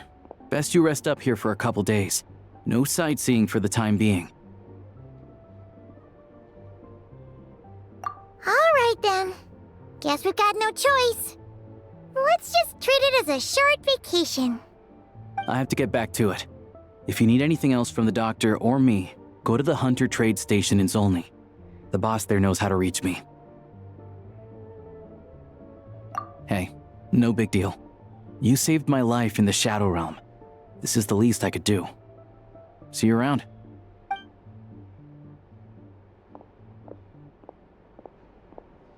All right. Time to find Childe and see what he can tell me. I'd better not disturb her while she's asleep. With any luck, I'll be back before she knows I was gone.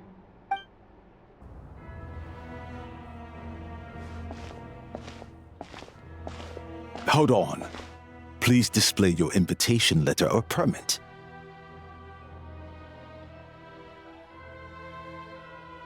Glupov does not accept meeting requests without a prior appointment.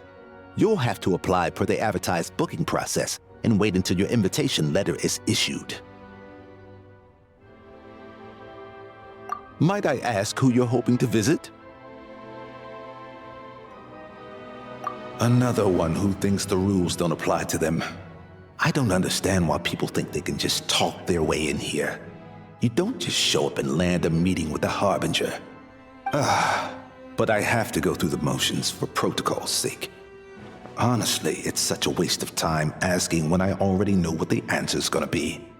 Wait a moment. I'll pass on your message. If Childe is unavailable, you'll have to go through the proper procedure.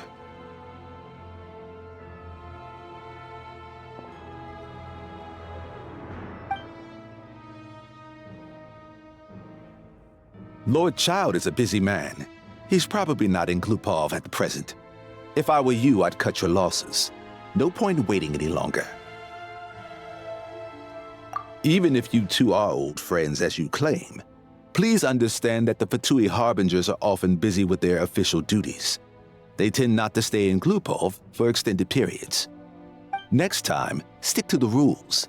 You'll make life easier for both of us, Greetings, Lady Marionette. I'll take care of our guest here. It's her first time in Snezhnaya, so it's no surprise that she doesn't know the rules yet. I trust no choice words have been exchanged. No misunderstandings I should be aware of. No, Lady Marionette. No incidents to report. Whew, that was a close call. Good thing I played it cool. Is that right?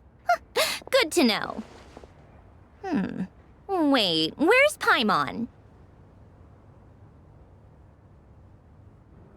Under the weather? That's hard to imagine. She's always buzzing with energy. I take it she's still adapting to the climate. Happens to a lot of people. It's even colder here than in Nodcry. Has she seen a doctor? I can get you one if you need.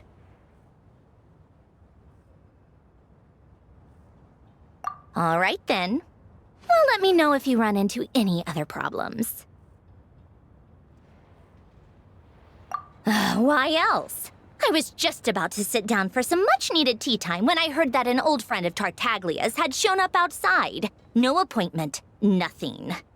And, as obnoxious as it may be to show up uninvited at Glupov, I couldn't help but take pity on the poor soul who was waiting outside in vain.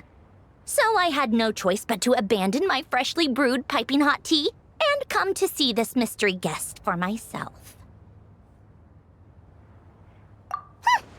Well, I felt our time working together in Nodcry warranted some courtesy. I couldn't exactly let you freeze to death out here in the wind. Unfortunately, I can't invite you inside either. The rules of Glupov wouldn't allow it, and as a harbinger, I have to lead by example. On the plus side, Snezhnograd actually has some class, unlike Nosha Town. Torchlight Books has a very nice selection of teas and cakes, so we can catch up there. Your treat, of course. Because I already wasted one perfectly good cup of tea today. That's why. I've ordered for the both of us. No objections, I assume. I'm sure you trust my taste. Okay, let's get down to business. I'm guessing you don't actually have any urgent business with Tartaglia, per se. You just want information, right? Wanna take a guess? Of course you'd say that. You shouldn't underestimate Counselor Tartaglia, you know. That's right. I'm sure you've heard of the Snezhnograd Veche by now. Well, he's busy preparing some paperwork for their next meeting. They'll be discussing yet another extension to Project Stuzha. It's basically all anyone cares about in the Veche these days.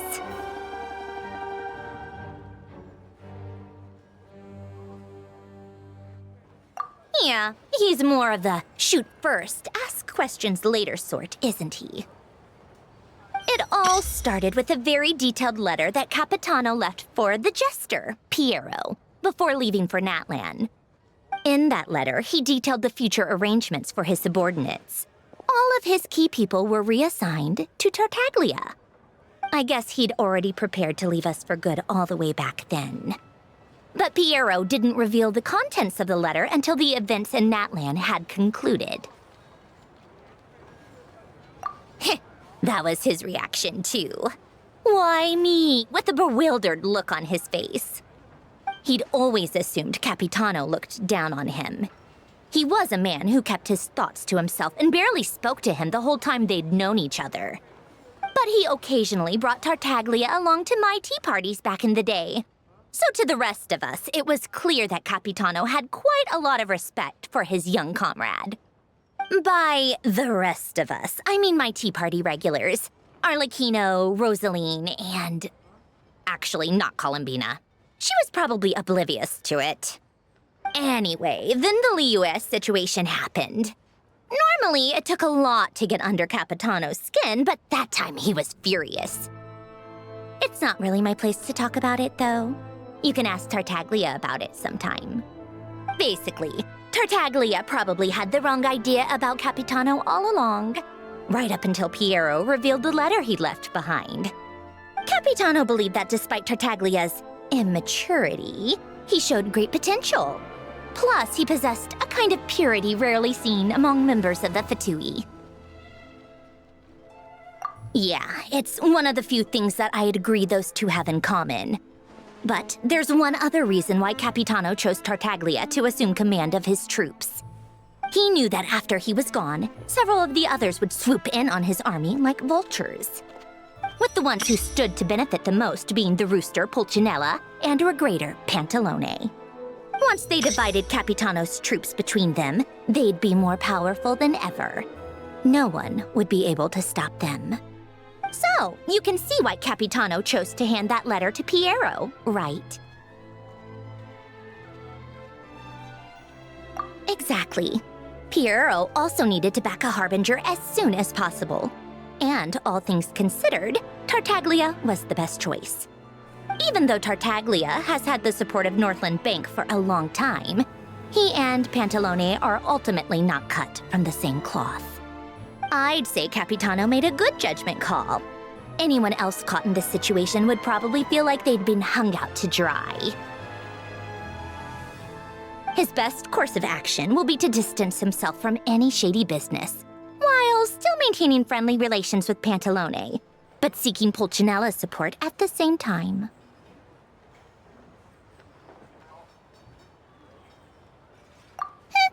What's the point in having a tea party if you don't spill a little tea? Besides, none of this is confidential anyway. Ask any journalist out there. They'll give you all the lurid details. You'll see it firsthand if you ever sit in on a session of the Snezhnograd Veche. All the factional strife, whether open or unspoken, it plays out for all to see in that one little room. Having a voice in the Veche is the only way to steer policies in your favor. So, every person in that room represents a particular interest group. Pantalone, for instance, represents the financial sector, and Tartaglia represents the Fatui soldiers. Personally, I have no interest in political jousting, but since I have a number of engineers and researchers under my command, I have to make their voices heard. Then there's Pulcinella, the linchpin of the Veche. He represents politics itself. Everything involves him, so nothing can bypass him. Any issue that comes up, he knows how to mediate. That's what the Tsaritsa values most about him. I'm starting to see why everyone is so frustrated with the way things are, but also powerless to change it. A complex web of interests connects all parties involved, and the Tsaritsa sitting at the top adds another layer of complexity. It must be nearly impossible to come up with a perfect solution. All right, I'm done carrying this conversation. Time for you to answer a question of mine. You must have known that you can get the info you needed from me. So why was Tartaglia the first person you asked to see and not me? Huh? Jealous? As if. Wait. Oh, I think I know what it is. Columbina passed on my message to you before you left Not Cry, right? I only meant you should be mindful of which side you're on. Is that actually why you didn't ask for me? Because you took that to heart?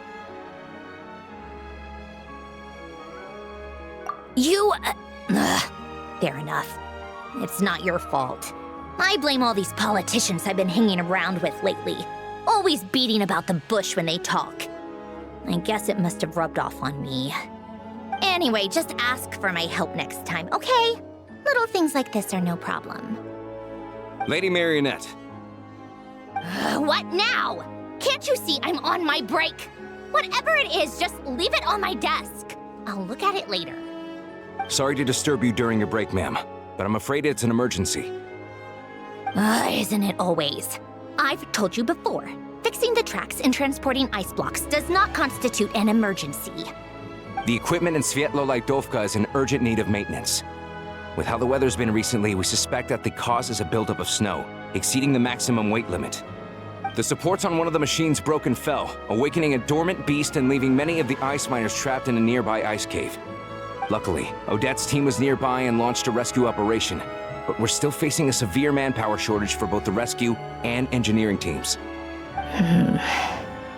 I guess that's it then. Our tea party will have to end here. I'm the only engineer you'll need. Do you actually want to come with, or are you just saying that? Nice of you to return the favor. I'll have a couple of people look after Paimon. They can let her know that you had to step out for a while. Given how urgent this is, I'm sure she'll understand. And honestly, I'd rather have your help than anyone else's. Between your skills and experience, you'd be reliable help. Then let's go. You, take 2 people to Podvorye Restaurant. Find her room and watch it like a hawk until we get back. If anything happens to Paimon, you'll be answering to me. Yes, Lady Marionette.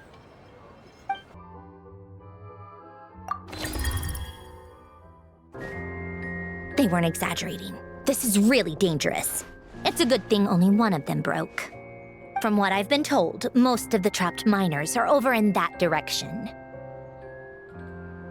Yeah, you do that while I check the rest of the equipment. I'll evacuate the people around here as I go. Meet me back here as soon as you're done.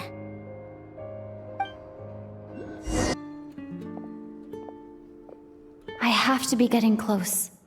Don't go any further.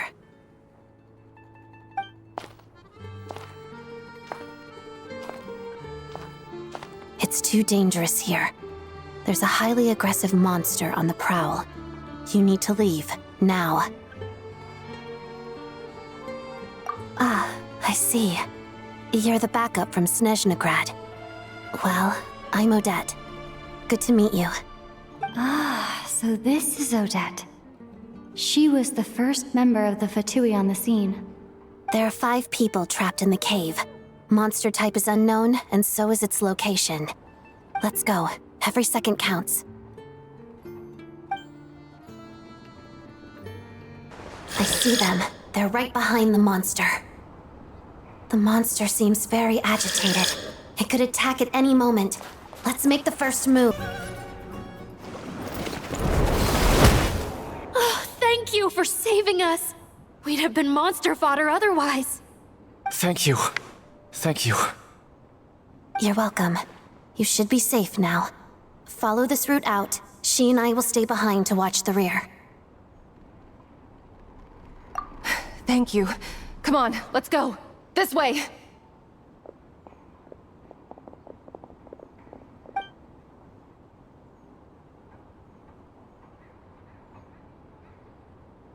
I've searched the area. Pretty sure the monster made a tactical retreat. Yeah, but with us here, it won't be coming back anytime soon. It may be small, but don't be fooled. It's a ferocious beast. People are just food in its eyes. It's lucky we got here when we did. The trapped miners have been successfully evacuated. Time for us to leave.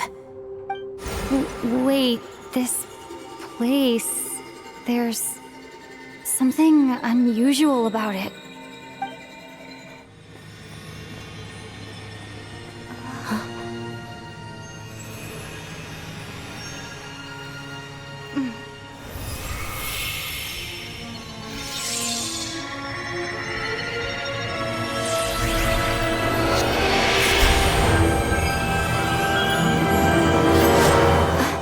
What is that? I don't know. It's back? Guess it has family.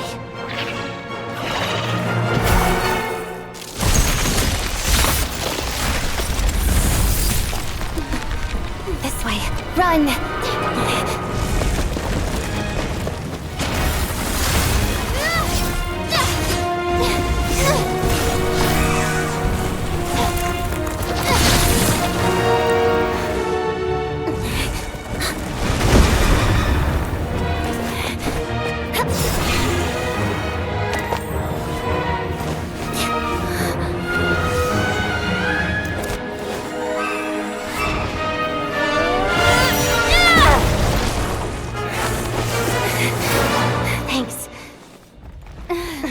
Out of here.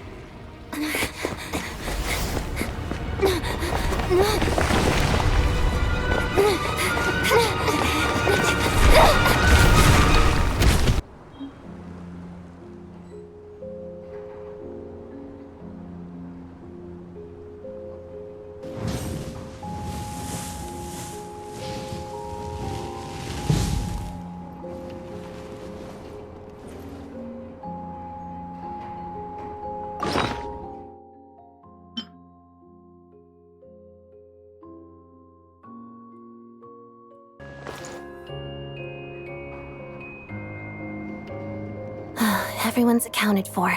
We managed to rescue them all.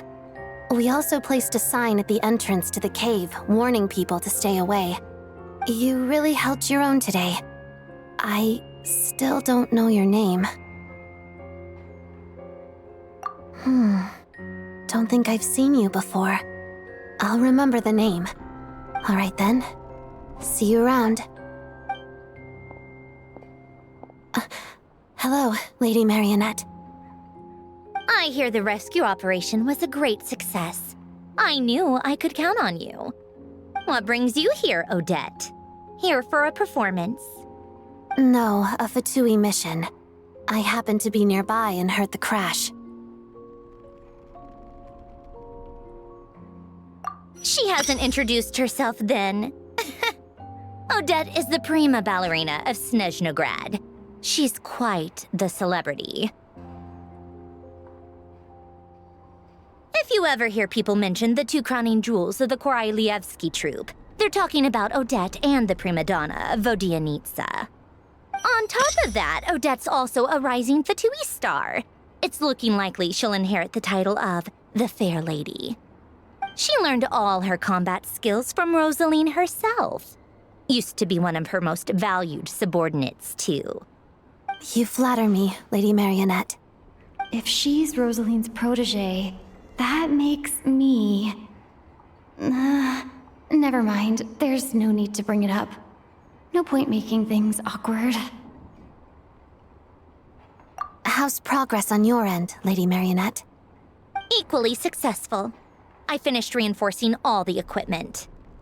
Took me a little longer without Polonia's help. But the outcome is the same, of course. Even if the heavy snowfall summoned by that monster lasts for another 3 months straight, this equipment won't give way. All right, now that we're done here, it's time to get out of this blizzard. Sure, but Snezhnograd will send someone to investigate and draw up a relief plan. And I guess I'll have to write the incident report myself this time, since it involves a mechanical malfunction.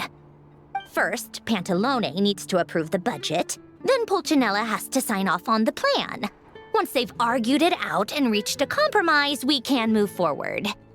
That's the rough process anyway. Could take anywhere from a couple of weeks to a couple of months, depending on how smoothly it goes. Yup, nothing we can do about it. There's a whole stack of incident reports like this back at the office. The snow has eased a little for now, but there's no telling when that will change with that monster still at large. Fuel for heating is in short supply, and relief is weeks away. There's no immediate threat to life, but still, it just feels like there should be a better way. Hey, quit daydreaming. Let's get back to Snezhnograd.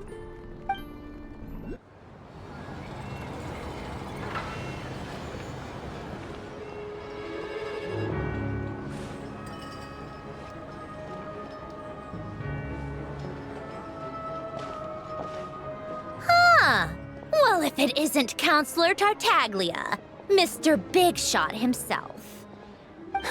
Go easy on me, all right? I'm still recovering from the interrogation the real Big Shots put me through. Hey, comrade, it's been too long. I heard you came looking for me earlier. Nicest surprise I've had in a while. Good to see you too, Odette.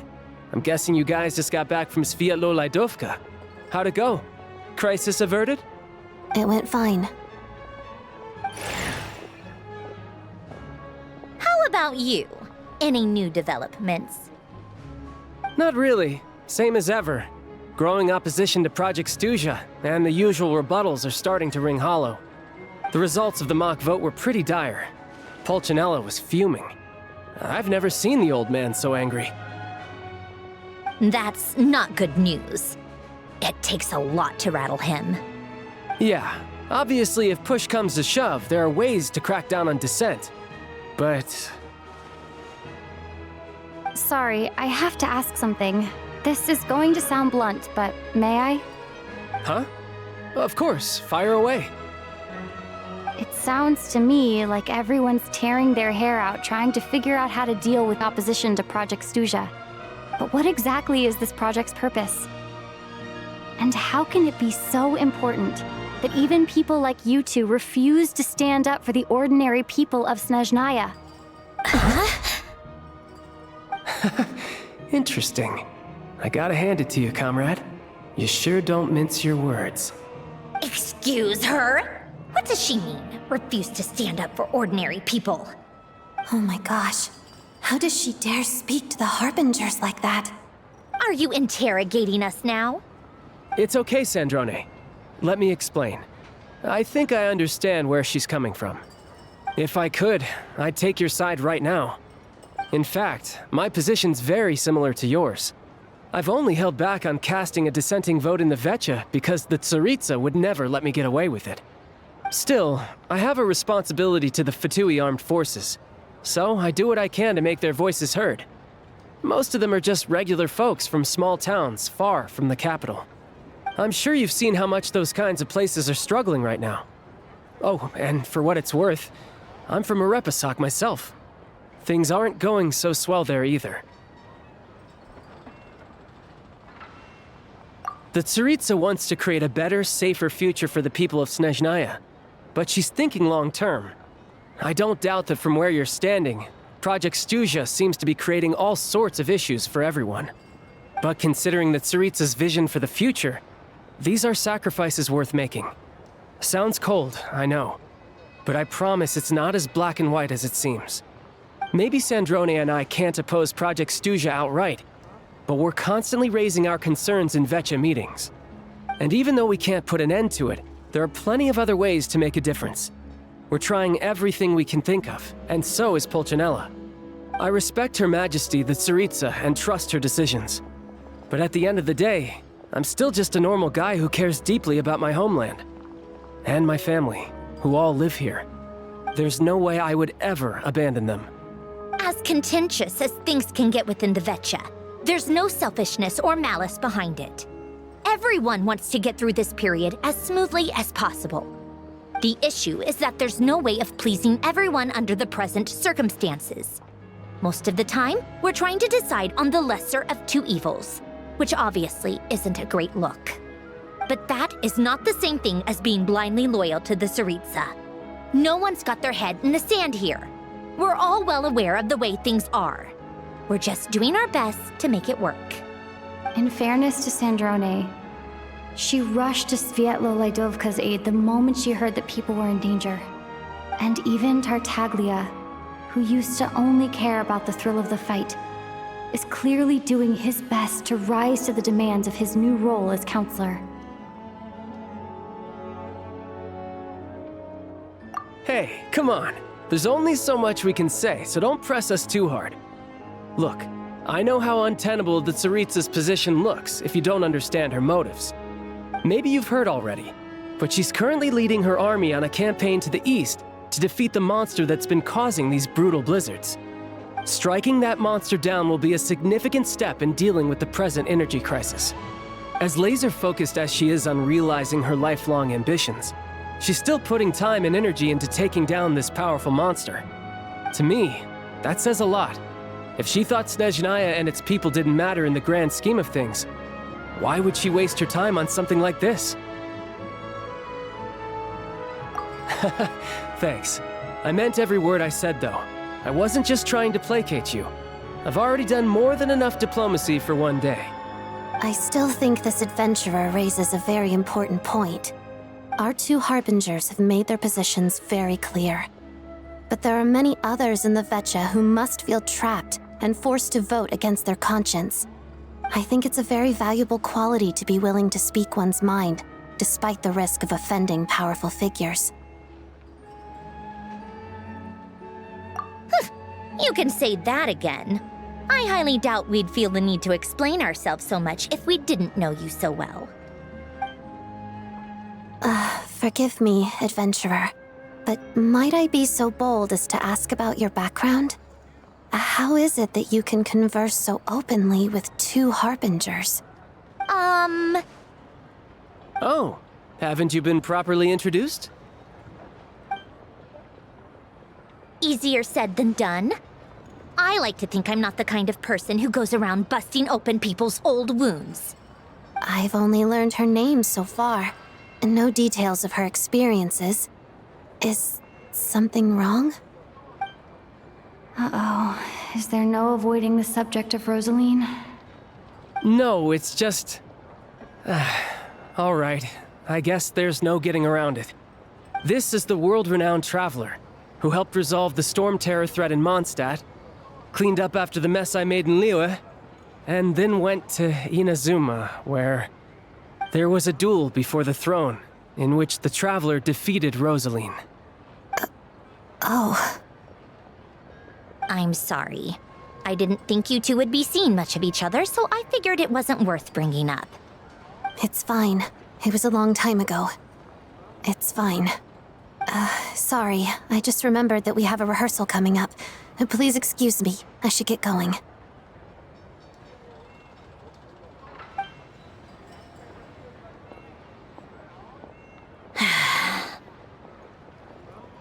I've mentioned this to you before, remember? She was Rosaline's most valued subordinate. But they didn't actually get along. Not that Rosaline was really the type of person to make friends, but death has a way of resolving a lot of conflicts.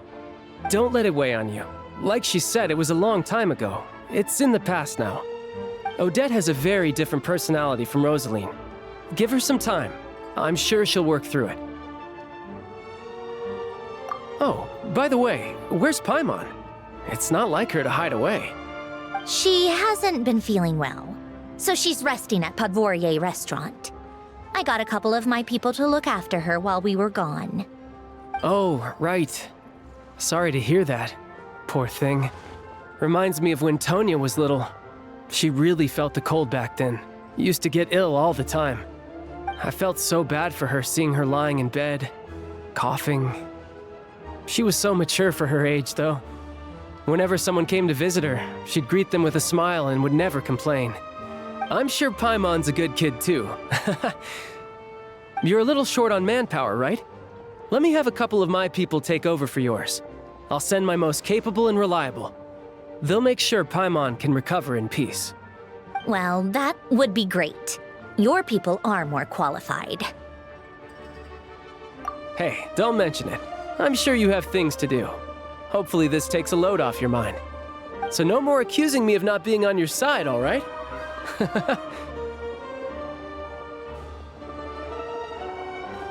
Already? That was quick.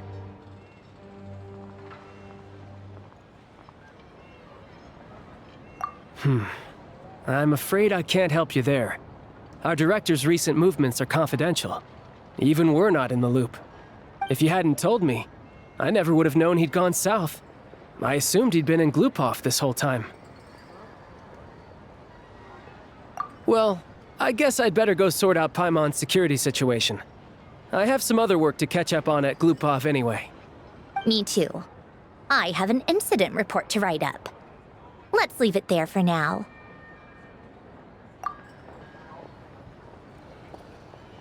I guess everyone's in a difficult position. But Tartaglia's right. I have things to do. Things I want to do, and things I ought to do. To start with, I should go ask Alyosha if he knows of any way to help Svetloledovka. How strange. This sword seems to be vibrating of its own accord. It's a very faint vibration, but it's getting stronger as I get closer to the statue of the Seven. Does this sword have some connection to the statue? But all it does is vibrate, even when I touch it. That place I got this sword from was definitely out of the ordinary. Maybe I should try channeling the power of Cryo? Cryo Storm! It worked! There really is something special about this sword.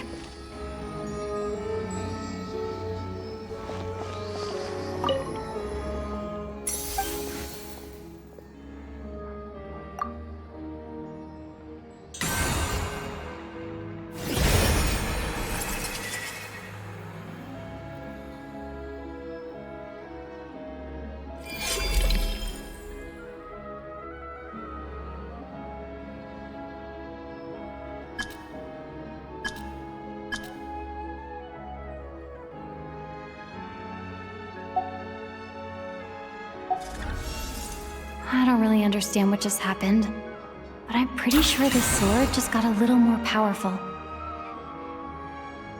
I'll have to try the same thing again when I come across another statue of the Seven.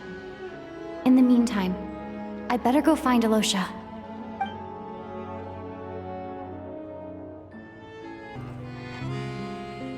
Hello there. How can I help?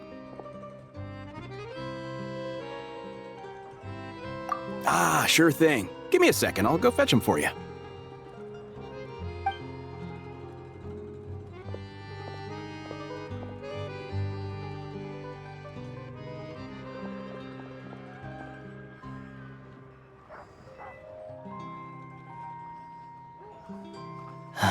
It's a familiar story.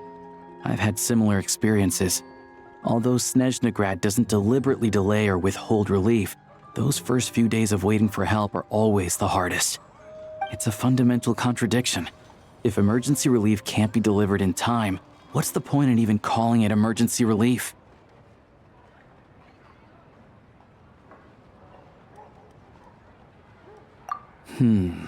Not necessarily. I think there's a good chance that Kresnik Crystal from Sretomorozsk will start flowing into the market. When we resolve Sretomorozsk's energy issue, it's like we open the floodgates. A huge backlog of crystal is now available to the townspeople. There's no way they can use it up at once. A lot of them will probably stockpile it and slowly work their way through. Probably a good idea, since energy prices are only going to keep rising. But there will always be people who urgently need Mora. Exactly. At the current prices, selling crystal is an easy way for an ordinary person to make a fortune. Hey boss, how much do I have left in my account? 1 second, let me check. So, you're planning on buying the crystal out of your own pocket? Yeah. I don't know if I have enough, so I'll chip in a little extra and buy as much as I can afford. No, it's fine. You're new to Snezhnaya, and you have your own living expenses to worry about. Besides, you're already providing the train. Here's your Mora. See what you can find at the market, but I doubt there'll be much crystal left. Yeah, well, can't hurt to take a look. Let's see. Huh?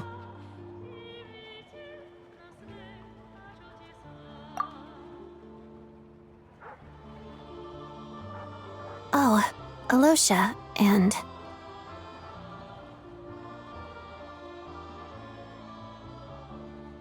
Hello? I didn't realize you two knew each other.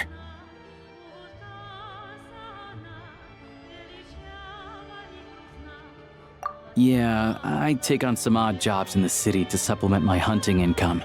Sometimes I work as a cleaner or prop hand at the theater where Odette is one of the big stars, so I've met her a few times.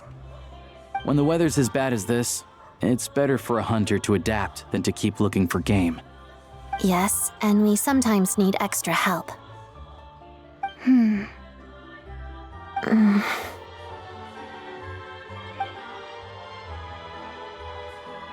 Wait, why is the atmosphere so awkward? I thought things went pretty smoothly in Svetloledovka. So, what brings you here, Miss Odette? Looking for some new props?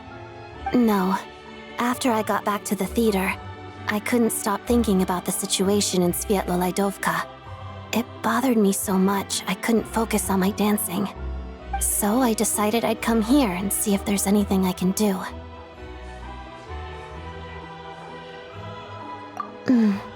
You too, I presume.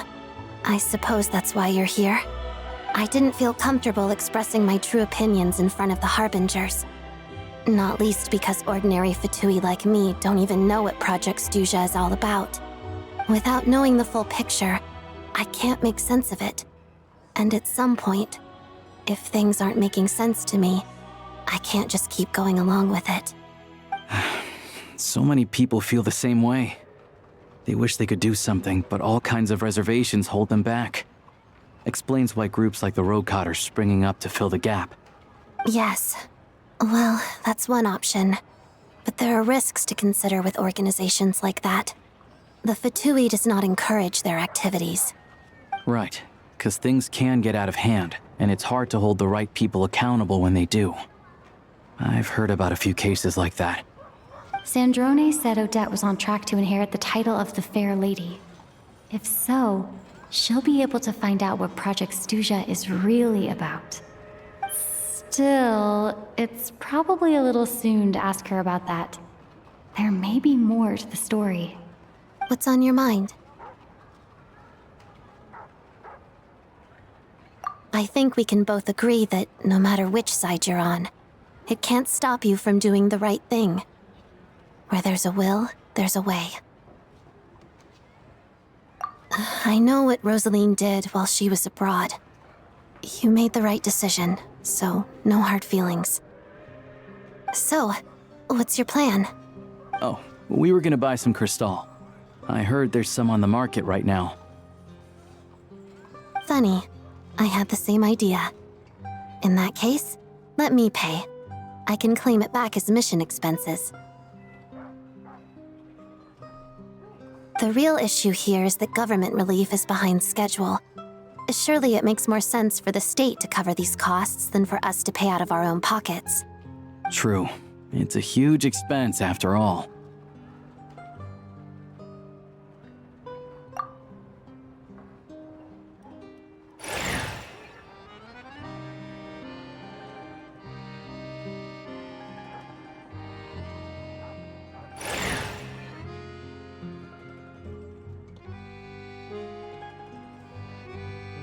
Let me see.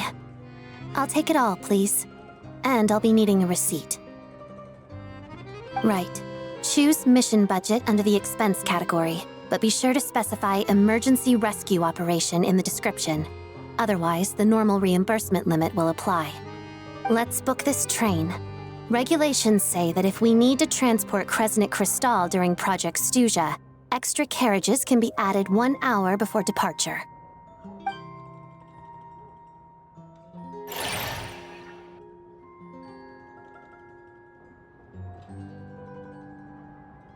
That should do it. The train will be escorted to its destination by Fatui guards. This is my first time seeing you handle Fatui affairs, Miss Odette.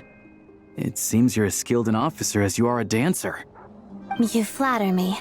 It's only because I've been doing both my whole life.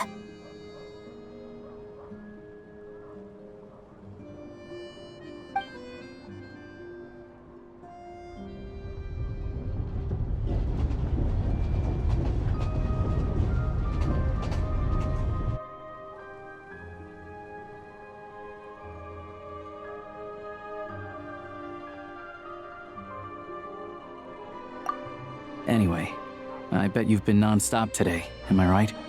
Any idea how Paimon's doing? What's wrong? Who's Paimon? Her travel buddy hasn't been feeling well.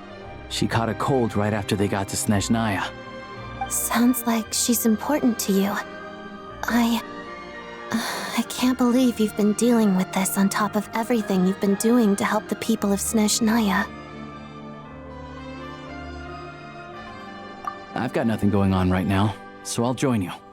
I want to see how she's doing. May I come too? I have some candy that someone gave me back in Svetloledovka.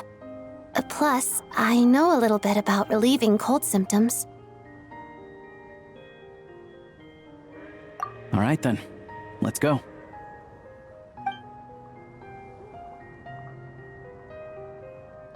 I still don't know what the deal is between these two, but at least the tension seems to have vanished. A good sign, hopefully.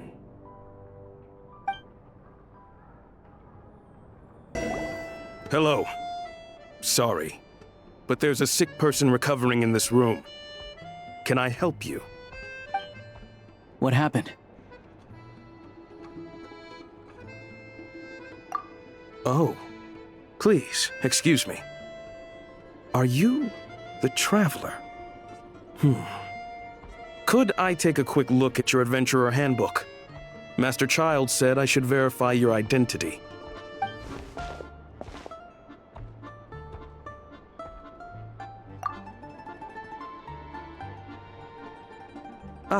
it's really you. Sorry for the inconvenience. We're under strict orders from Master Childe to keep this room well guarded. At the same time, we can't interfere with Podvorye Restaurant's business. That would only seem all the more suspicious and draw unwanted attention to this room. Besides myself, a few of my colleagues are stationed in and around the restaurant, in plain clothes, of course. Rest assured, you're in safe hands. I didn't expect such a high standard of protection. Well, Master Childe handpicked us for this special assignment. We're not about to let anything go wrong. Anyway, I won't keep you any longer. Please, head inside.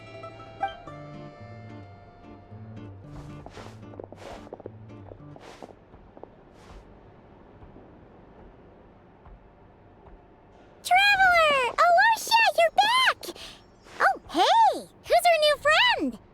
Hi, I'm Odette. The Traveler and I crossed paths a few times.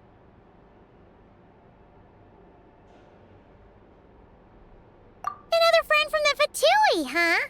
You're practically a member yourself by this point. Paimon's definitely on the mend. We should be back to our usual travels in a few days' time. Seems like that doctor was right. It's just... Paimon's limbs are still feeling a little chilly. I have just the thing. Whoa! What's this? Is that a flame inside an ice cube? Wait, is this real ice? How's it not melting? And how does the fire keep on burning? All keen observations. You're right. This is called core ignis. Whenever I've caught a cold in the past, I found I recover much more quickly if I place this by my bed. You're welcome to borrow it. Awesome! Wow! It's so nice and warm! Oh, it's like magic. Your name was Odette, right? How did you two meet again? Looks like she's in pretty good spirits. That's a relief. Any progress with your investigation yet?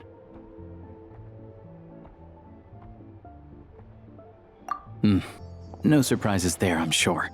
They're not likely to let anything slip.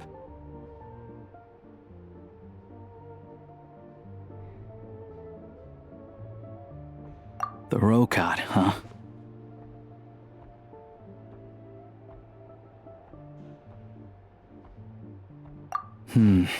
Let me think. Members of the Rokot keep their true identities hidden, but I think there might be someone I can introduce you to. Leave it with me. Meet me at the Korolevskiy troop tomorrow, and I'll tell you how it goes. Would anyone like a drink? I'm gonna head to the bar. Paimon will have... maybe some hot milk? Yeah. Paimon's in the mood for something warm. Enough with the secret chat, you two. Let's catch up properly in a minute. Paimon wants to know everything that's happened today. It'll be kinda like tabletop troop. No reason why listening to a story can't be an adventure. Hello again.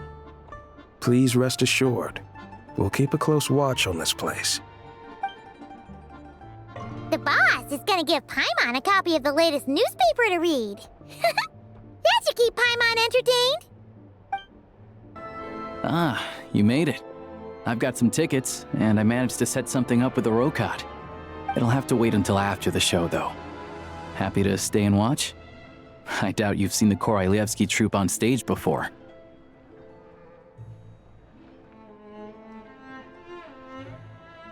Pleasure. Here, this is the way in.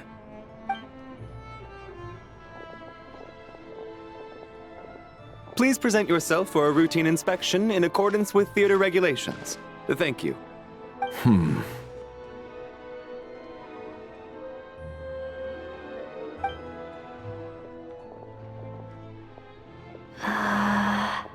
Is that guy with the Fatui? Looks like he's waiting for something. Okay, all done. Thank you for your cooperation. Please, proceed through to the theater.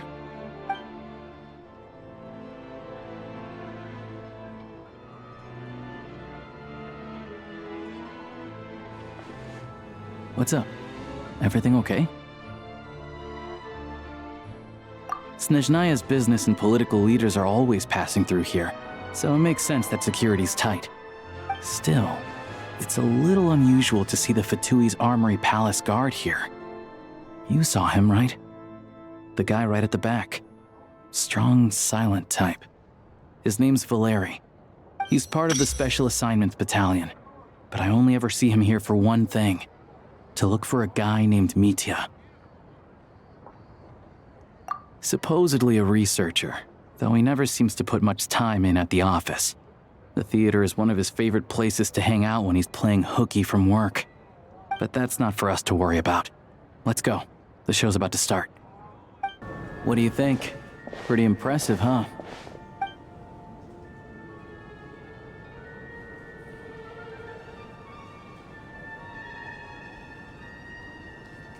Oh, the one in Fontaine? I hear it's iconic. Never seen it for myself, though. Here we are, just in time. Sorry, coming through.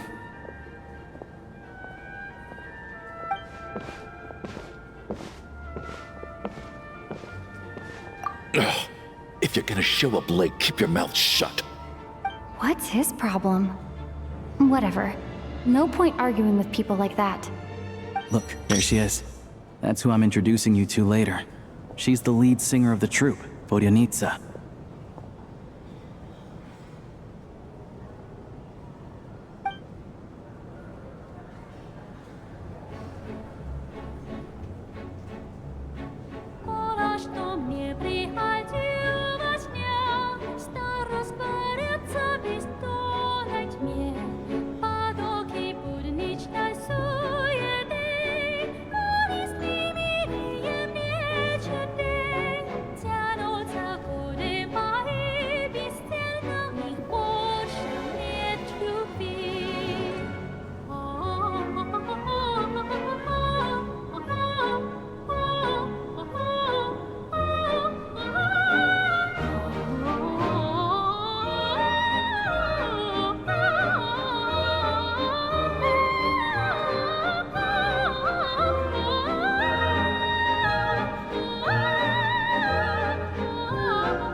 This leads directly to the green room. They're expecting us. Vodyanitsa will be waiting for us there.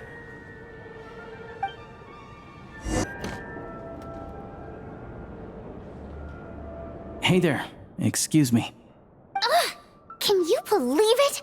I am so mad right now. Come in. Oh, it's you two. Huh? You know each other? Oh, wait. Is this who you were telling me about? The one you met yesterday and couldn't stop thinking about? I never said that. Yes, you did. Why are you denying it? It was right before I went on that rant about the moody factory owner. Oh, I remember it so clearly. Might I ask what brings you two here? Oh, I just brought her here to see the show. And when it finished, she was full of praise for Vodyanitsa's performance. So I thought I'd try my luck, see if we could get the chance to chat for a bit. Maybe get an autograph? You work here. You of all people ought to know that's against the rules. It's not what the green room is there for. Oh, what's the big deal? Come on, don't be shy. I can give you an autograph. You can take a picture too if you want. Do as you please. I finished all my shows for the day. I'll leave you to chat.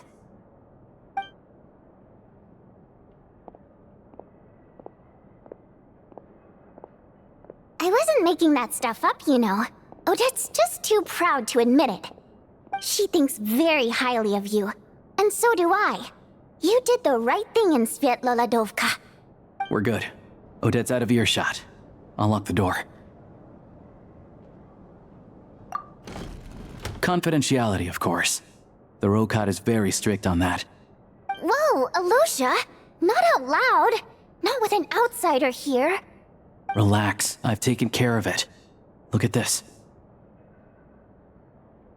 The President's reply sent this morning. Wait, so she's been approved to join?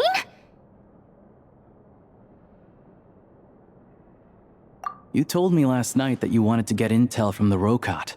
Unfortunately, Rokot intel is only available to members. But ever since you set foot in Snezhnaya, we've been working together. I've seen the way you work, your character, and your motives. Everything about you is perfectly in alignment with what we're trying to achieve in the Rokot. So I figured I might as well cut to the chase. I wrote a letter to the President explaining your situation, including just the right amount of detail. His approval came very quickly. Of course, it's still your decision whether you want to join or not. We'll respect your choice.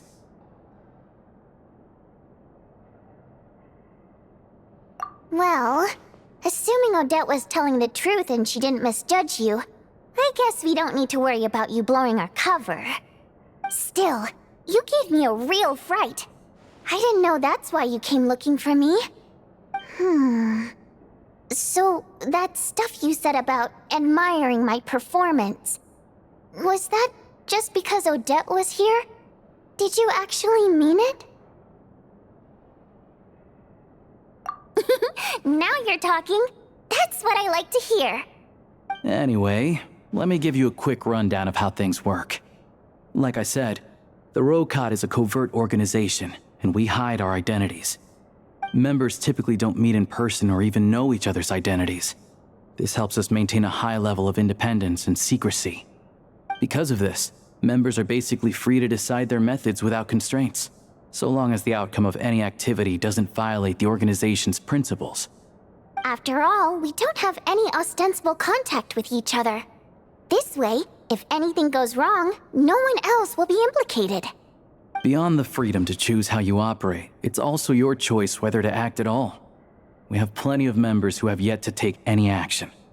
In short, joining the Rokot in and of itself won't place any restrictions on your activity in Snezhnaya. There's a code of conduct you can read if it interests you. But basically, as long as you don't plan on using your anonymity to go around doing evil, you'll be fine. I tried reading it 5 or 6 times. Never made it all the way through. Even the most lackluster script makes for more interesting reading. Great. Then I'll go grab an official application form. Be right back.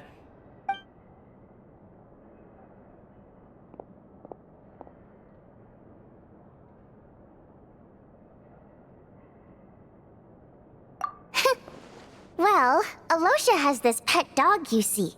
His name's Tagarin, and this one time, Alyosha brought him backstage. Tagarin took quite a liking to me, so I played with him for a little bit and fed him some treats. Then, the Rokot was out on a mission one day, and even though we were all in disguise, Tagarin recognized me right away. Just a coincidence, really. We didn't report it to the higher-ups, though, to avoid dealing with the fallout. Like my job at the theater, for instance. I really needed to make ends meet. By the way, what were you complaining about just before we came in?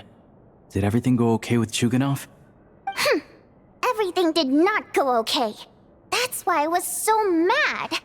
I tried to make some small talk with him before I went on stage to fish for intel about the Iskra manufacturing plant. But he wouldn't take the bait. No matter what I said, he kept dodging the question. And then he started complaining. He said he didn't appreciate his second-rate seat in the stalls because he usually gets a private box. I mean, what did he expect? Everyone knows that if you want a box seat, you buy a ticket well in advance. But instead, he sends me a letter the day before the show when we're practically sold out. I had to juggle things around just to get him a half-decent seat, hoping he would appreciate the gesture enough to share some information. But nope, he didn't give me anything. Yeah, meeting Chuganov in person has definitely been a disappointing experience.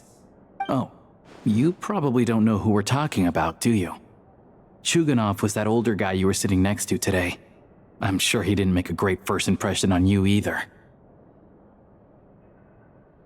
To the citizenry, he's a family man and a kind boss. But our interactions with him tell a very different story. It's one thing to ask for a favor, but he acts like it's his right. He always expects special treatment. Take the ticket situation, for instance. I've actually gotten him a private box in the past. But not only was he not even grateful, now he's acting like I've sold him short this time. Not to mention that he's never paid for a single one of his tickets.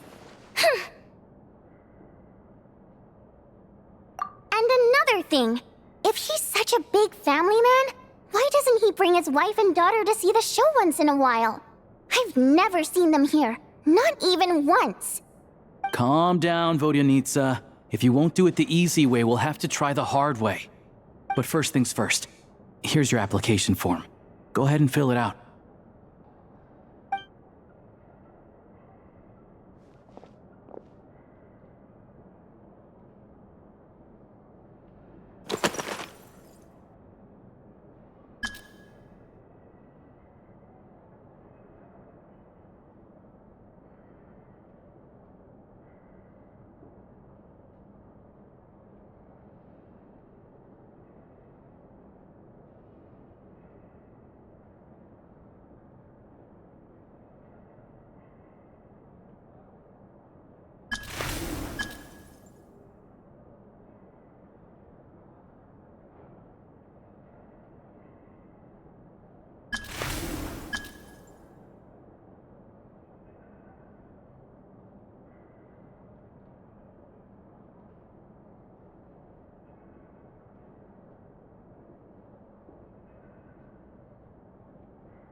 Looks like I'll need to make a few little tweaks here and there.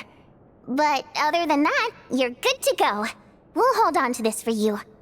All right. Now that we're officially Rokot comrades, I can tell you. Chuganov is the target of our current operation.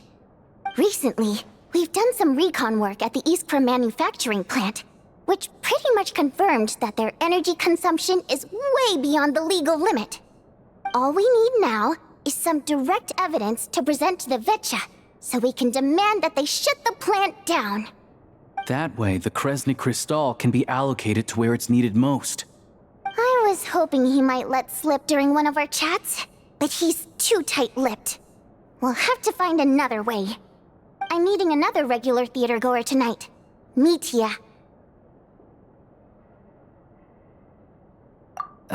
But Valeri's here too, and he's probably looking for Mitya, so he may end up being a no-show.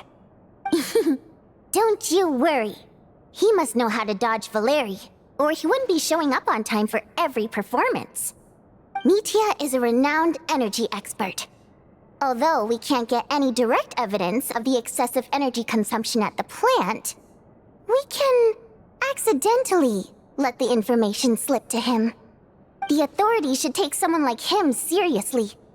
So if he starts raising questions about energy use at the Iskra manufacturing plant, there will be a proper investigation. Also, we're not allowed on site, but he has clearance. So all we need is his cooperation.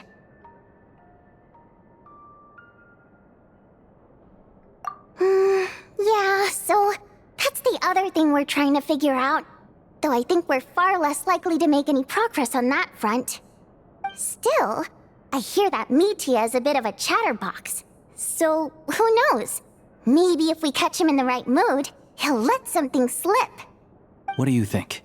Sound like something worth your time? Okay, in that case, you guys find a seat somewhere nearby. Pretend you're a couple of buddies there to eat, and keep your ears peeled for useful information. He's a huge fan, so I doubt he'll have his guard up around me. But you two need to be convincing. If he suspects anything at all, he might stop talking. Sure. Don't worry. We'll make a believable pair of buddies. Perfect! You've sold me already.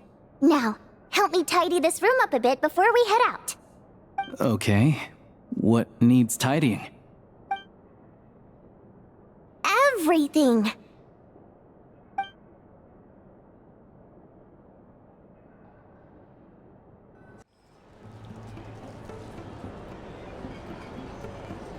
We come here often, so we shouldn't stand out. Let's sit here. Now, it's up to Vodyanitsa. Let's see how the conversation goes.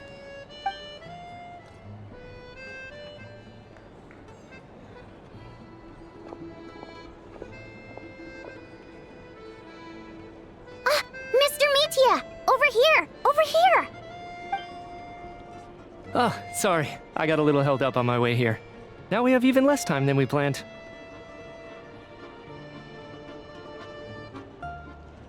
Go ahead and order some snacks and drinks, whatever you like. Let me see. According to my schedule, we still have 25 minutes left. You're really pressed for time today, huh? I was imagining this would be a leisurely chat. If you'd prefer, we can always reschedule for another afternoon when you have more time. No need. Getting to meet the lead singer is a very precious opportunity for me. I'm not about to pass it up. I've already had to decline your invitation several times because our schedules rarely align. If I don't grab this chance while it's here, who knows when the next one will come around? Well, it's very kind of you to make time just for me.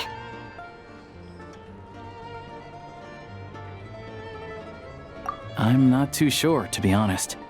But Snezhnaya's full of weird and wonderful things like that, so people tend not to bat an eye. I'm sure the same will go for the Eye of Graeae and Paimon. The reason I invited you out for tea and a chat today was to get some feedback from a true fan of the theater. Well, I genuinely have nothing bad to say. No matter how many times I hear you sing, it never gets old. It always seems fresh and new somehow. Maybe it's because the more times I listen, the more details I notice. Or maybe you simply improve with every performance, delivering it better each time. Thank you! I'm delighted to hear that! Could you give me any specific examples? Oh, yeah. The piece you sang today, for example. Beneath the Frozen River? Hey, what's with you? I'm just praising a good performance. I always used to find that such a bleak and lonely song. But the more you listen, the more you realize that it's not as cold and nihilistic as it appears. When you really dig down into it, there's a certain level where you're surprised by the emergence of hope. Wow, I'm impressed. I didn't expect you to pick up on that. Actually, I only tried out that angle after talking with a composer. Still, Beneath the Frozen River wasn't on today's program. Oh, really? But it's a classic. You sing it every time. Almost every time. Oh, well then. Let me say a few words about that other all-time classic, Flying in the Wind from the Mountain Sparrow. I didn't sing that one today either. My voice wasn't quite up to it, so I switched it out at the last minute. Oh, but, Sorry, Mr. Mitya, but you were at the theater today, yes? Of course I was. Remember? I said hello to all the troupe members before the show started. You, Odette, and the others. So what did Odette sing today? Elegy of the Snow-Winged Goose, of course. Correct. I see. You find my singing boring, don't you? That's why you don't remember a single song. Looks Looks like I'll need to cut a few from the program next time. No, that's not it. I swear. All right. I'll be straight with you. I'm sorry. My mind was wandering as you took the stage today. I enjoy watching your shows because the exquisite performances stimulate the mind. It always sparks some inspiration for my research. So, whenever I get stuck at work, I come to the theater for a change of pace. Odette's dance during the elegy of the snow-winged goose today was simply incredible. It got me wondering what she's been going through recently. That look of sheer defiance in the face of utter tragedy? It was so inspiring. I started scribbling in my notebook right away. Not that I made a ton of progress in the grand scheme of things, but I still think it was productive. By the time I snapped out of it, the entire show had finished. So what you're saying is, you didn't listen to my singing at all? Unfortunately not. I'm sorry, I don't know which is more disrespectful. The fact that I don't always come for the show itself, or the fact that I missed your performance. Seems like things are getting a little awkward. Mitya just stepped into a conversational minefield. If there's one thing Vodyanitsa doesn't like, it's people who show disrespect for her performance. This meeting was so hard to set up. Don't tell me it's already falling apart. It's fine. I suppose this is affirming in its own way. At least, it shows that our performance really touches people's hearts, right? Don't let it bother you. It certainly doesn't bother me. She's showing a lot of restraint. Well, I'll be sure to let Odette know how much you adored her performance. Please don't say that. I always love your performances too. It's just that inspiration struck at the wrong time today. I'm usually all ears. I know, I can tell. That's why I value your opinion. I'm sure some people can't stand it when others praise their coworkers right to their face, but not me. No, sir. Fair enough. I still feel kinda bad, though. But you know what I really can't stand? People who only show up to the theater to pretend that they're cultured. Makes me sick to my stomach. Oh, yeah, 100%. There are too many of those people around. By the time they're walking out the door, they've forgotten all about the show. What's wrong? You look furious. I don't know if you've heard about the boss of the Iskra manufacturing plant. He isn't even a theater investor, but he always demands the same privileges as actual investors. Box tickets only, premium drinks, even the right to request specific songs. Well played, Vodyanitsa. Seems like she's harnessing her rage to steer the conversation back on track. Now that you mention it, I've interacted with that guy before. I gotta say, everyone holds him up as an example of a benevolent businessman, but I don't know. I don't see it. Yeah, he couldn't care less about what's happening on stage.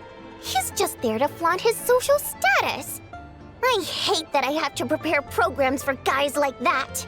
What's the big deal with that factory he runs anyway?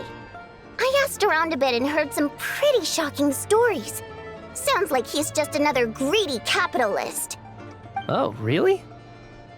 Yep, the things people are saying are pretty damning. Low wages, insanely long working hours, equipment running around the clock. And as if that's not bad enough, he also strictly forbids his employees from giving any kind of interview. Project Stuja has now been extended so many times, we're at the point where crystal rations for the common folk are barely enough to survive on. Yet he even wants to get his greedy hands on them just to boost his own profits. If the rumors are true, he's in serious violation of the law. Interesting. So you've heard about it too? What? So it's really true? Who knows? I've only heard the same rumors you have. But there's no smoke without fire. The Rooster's been coming down on us hard lately, demanding that we track and trace every single batch of Crystal. My coworkers in the Department of Energy have been tearing their hair out over it. The Rooster? I didn't realize he cared that much. Yeah. Even though there are no restrictions on crystal trading, the poor will wind up freezing to death if we let the rich buy as much as they want. That's clearly unfair. Looks like we'll need to arrange an investigation into the Iskra manufacturing plant as soon as possible. I never knew you kept up with current affairs beyond the theater, Miss Vodyanitsa. You really have a heart for the common person.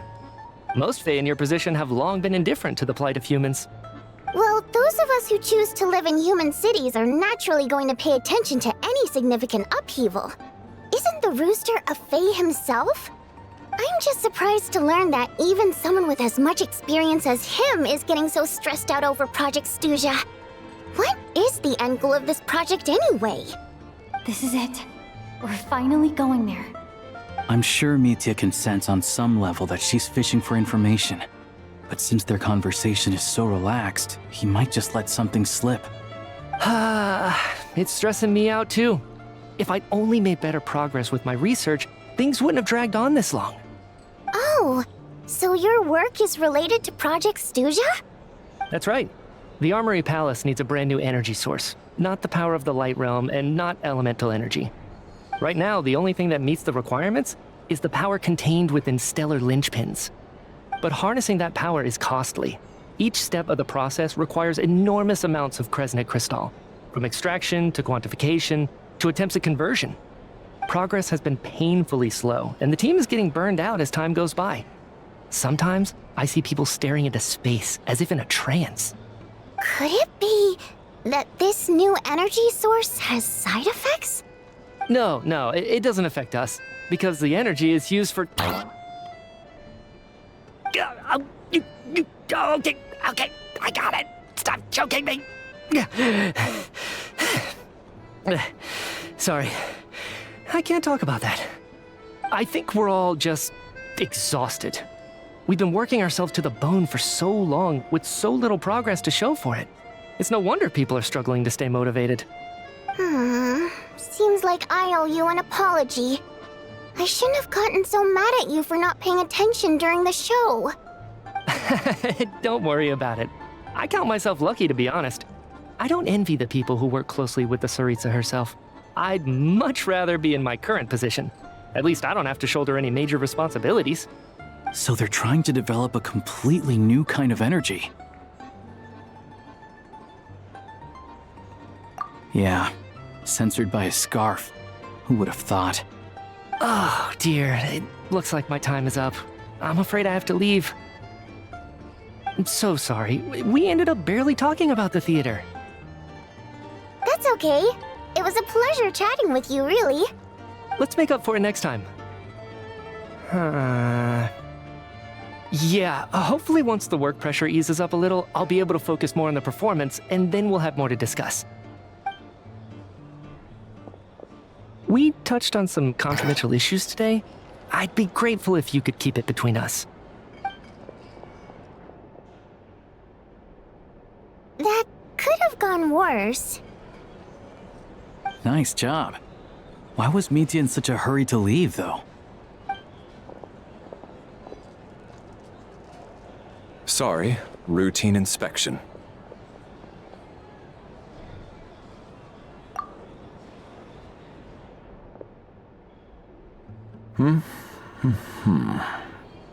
Okay, let's go. So he wasn't rushing to get back to work. He must have calculated that Valeri would find him here in exactly 25 minutes. That's frighteningly accurate. One of the main duties of the Special Assignments Battalion is to ensure that important figures stick to their schedules.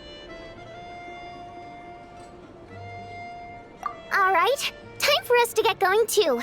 Excuse me, check please. We'll settle our check too, then. Oh, hello there. Mr. Mitya paid the check before leaving. He also asked me to pass on a message. He said it was an honor to share his tea break with Miss Vodyanitsa and her two friends. Wait. So he knew we were here all along? This raises a lot of questions. Did he deliberately mention the new energy source so that we'd overhear it? Maybe his work isn't confidential after all. Maybe the key here is the purpose of this new energy. I guess that's the next thing to look into.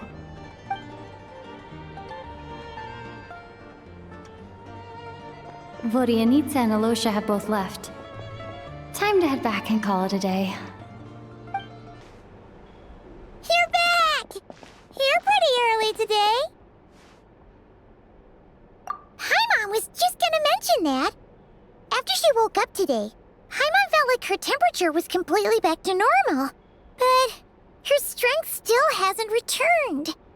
Still, there's some good news. Paimon thinks she might have figured out the source of the problem. It's like there's some kind of mysterious power affecting Paimon. Paimon's never felt this way before during any of her travels. She only started feeling this way since we arrived in Snezhnaya. That's right. The Armory Palace needs a brand new energy source. Could that have something to do with this? What is it? You're making that face again. You know, the one you get whenever you have a light bulb moment?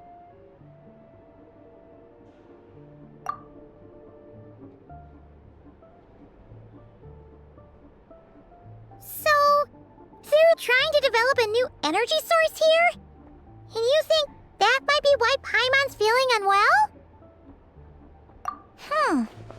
Well, Miki denied that the energy they're researching has any side effects. Although, he did say that people working on the project have been having issues with their concentration and short-term memory. And even so, those are completely different symptoms from Paimon's. It's pretty faint, so it's kinda hard to tell. But, if anything, it seems like it's coming from roughly the same direction as the Armory Palace. Sure, Paimon's with you there. But how, though? The Rokot only has a limited amount of intel.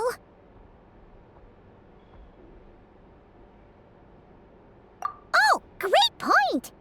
They argue about Project Stusha every day. If we could sit in on one of their sessions, we might pick up some new leads. Good idea! Oh yeah, while you were out, Paimon tried all the yummiest looking desserts in the Podvorye Restaurant. This one seemed right up your alley. So, Paimon saved some for you. Come try it once you finish writing your letter. Alyosha replied. He says that we won't be able to speak at the Veche, but he can arrange for us to attend as visitors. Time to get ready. Then head to the Snezhnograd Veche. You're back! Paimon's been working on the crossword puzzle in the newspaper. It's actually pretty fun. Oh, shoot! Paimon forgot the next word. Oh, she had it a moment ago. Think, Paimon, think.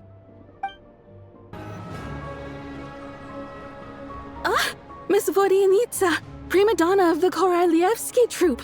What a surprise meeting you here. Will you be sitting in on a session of the Veche? Sorry, I'm not taking interviews today. Oh good, you're here. The session's about to begin. Let's get inside. Please wait, Miss Vodyanitsa. Could you introduce me to your new friend?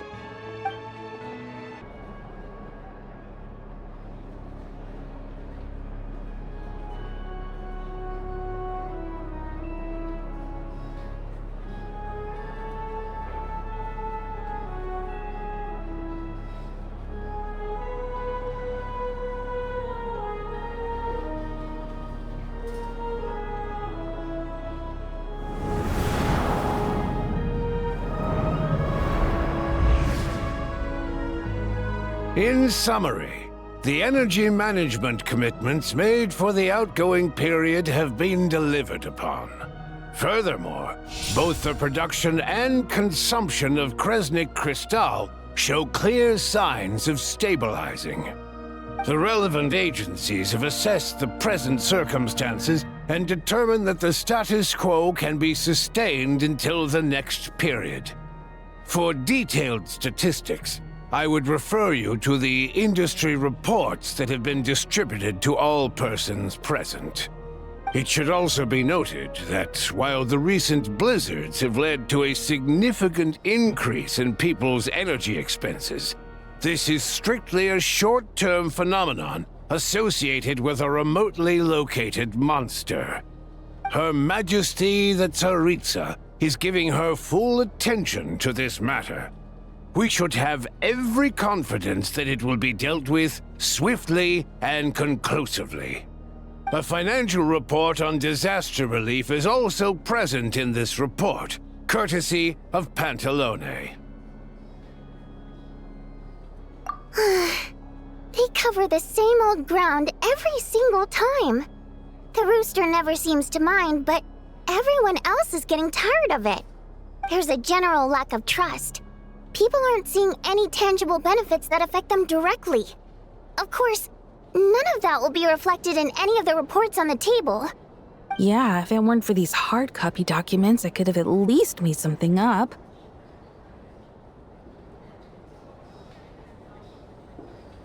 Oh, don't mind me. I'm just out here trying to hit my interview quotas. Bring out the kvass. Ever read it? Best-selling newspaper in town. If I remember correctly, you guys don't even have a sales permit. You have to sell from stalls on the street.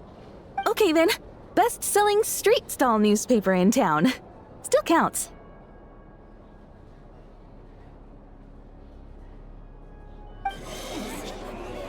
Order! We will now open the floor to the representatives. If there are no further substantive issues to discuss, we will then proceed to a vote on this motion. Snezhnaya has a long tradition of treating members of the Fatui armed forces and their dependents favorably. But recent surveys shows that Fatui families in remote areas have access to 15% less crystal than the average civilian family in Snezhnograd. It's been said many times before, but it bears repeating now. There needs to be a clear and consistent rationale behind how crystal is allocated, or we will soon face immense public backlash. Perhaps you wouldn't need to keep repeating yourself if you would hear me out for once. I say again, true consistency exists only in principle. In the real world, fairness is relative. You appear to treat resource allocation as a simple function of production and population. So what about when the equipment used in production breaks down? Have you factored that into your equation? And do you even know how long it's been since Snezhnaya last conducted a census? If I knew the answers to questions like that, I'm sure I'd be a very wealthy man. And I doubt I'd be going by Childe. I'd like to bring the focus back to the specific issue I raised. Or do you wish to deny that favorable treatment for Fatui dependents is our long-standing policy? It's easy to be a critic when there's no accountability. That seems to be a running theme in the anti-Project Stuja cohort. Defeat the ringleader and all other problems will magically resolve themselves. That's what they seem to think. But in case you aren't aware, not one jot in my report would change whether Project Stuja continues or not. So you have no intention whatsoever of finding a solution to this problem? On the contrary, I'm the only one here who ever brings solutions. Childe opened by speaking up for the armed forces. Graeae struck back with style and a war of words ensued.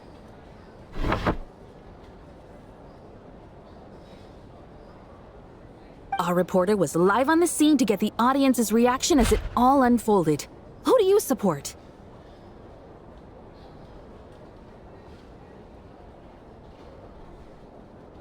The people have spoken! Childe received raucous applause from the crowd as he pushed Graeae onto his back foot with a relentless barrage of questions. It had to be seen to be believed. Now you see why they don't have a sales permit. However this reporter wants to spin things, I haven't forgotten that Tartaglia was representing the Northland Bank when we first met in Liyue. So, surely their relationship can't always have been this strained. You two are getting off topic. Let's focus on what the data is saying. Mr. Pantalone, may I speak on your behalf? Oh, please do. I'm more than happy to save my breath. Crystal distribution policy undergoes modifications with each new period. The ultimate goal being to find the most reasonable method of allocation, which I believe is what Mr. Tartaglia also seeks. But I fear many may have been misled on this topic by extremist activists. To clarify, Project Stuja is not the root cause of the problem. It is merely a framework for resource distribution. The most recent reports all point to Snezhnaya's resilience and adaptability during this period of fine-tuning, and give clear indications that a distribution framework is improving with each iteration. To make drastic adjustments without first considering the risks would likely do more harm than good. It would be a waste of the hard-won experience we've gained to date. Renowned scholar of finance, Arapov spoke up to clarify the fiscal logic, clearly alluding to social organizations like the Rokot in his words. With the notorious Lelek still active to this day, should the Rokot be held responsible? No, there is someone else to blame. She's just rephrasing what Mr. Pantalone said. The Rokot are the critics he accuses of taking no responsibility for their actions. As for Lelek, you won't have heard of him yet. He's currently the most famous member of the Rokot. Well, more like infamous. Ending Project Stuja has become an obsession for him. Unlike the more decent ones among us, he believes that votes in the Veche are all that matter. So whether it's threats, coercion, or bribery, he'll use whatever means necessary to get people to change their vote. And since we're already on the subject, what do you think of Lelek's methods? Are you for or against?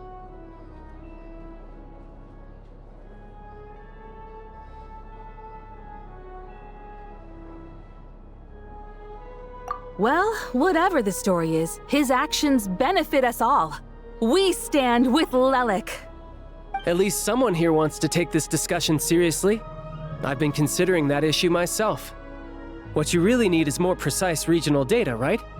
I think it would be easiest to let the Fatui handle it, since they're already in charge of Crystal shipments anyway.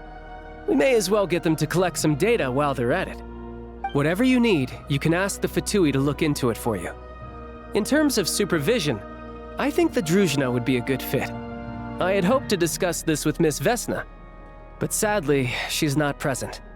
I will be happy to take a note of your suggestions and present them to Commander Vesna for a decision upon her return. The Commander has always taken a keen interest in Project Stuja. However, given the Druzhna's demanding workload, I'm afraid it may prove difficult for them to provide any practical support. Let us refrain from jumping to conclusions until a concrete and actionable plan is in place. My apologies, Lord Rooster. There are numerous issues to address here, including manpower, time sensitivity, and reporting lines. Nevertheless, I support drafting a proposal. Follow the usual procedure, and it can be raised as a new motion for all parties to evaluate at the appropriate time. In that case, I'd like to share one thought before the proposal is drafted. The issue of time sensitivity was raised just now, which I presume relates to the official reports. In fact, the Energy Commission already collects regular statistics on each urban center and its surrounding area. Would these be of any use? That's a good idea. I read every issue of Svetloledovka's report, and although my focus is mostly on the section about equipment operation, the energy consumption statistics also yield a lot of insights. Be that as it may, does no one see an issue with using local data to determine Crystal quotas? In the long term, it seems like a very risky solution. Not if they are used purely for reference. So long as we have the report from the Northland Bank's headquarters to corroborate it, no one will be able to fool me. Very well then. It appears that this arrangement is acceptable to all parties. Yeah, sounds good to me. The members reached a provisional consensus on the issue of improving treatment for Fatui soldiers.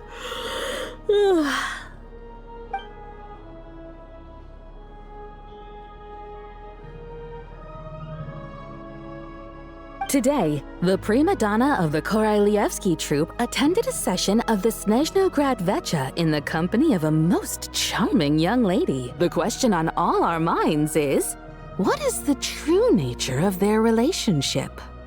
Write anything like that again, and I'm revoking your permission to interview the troupe. Got it?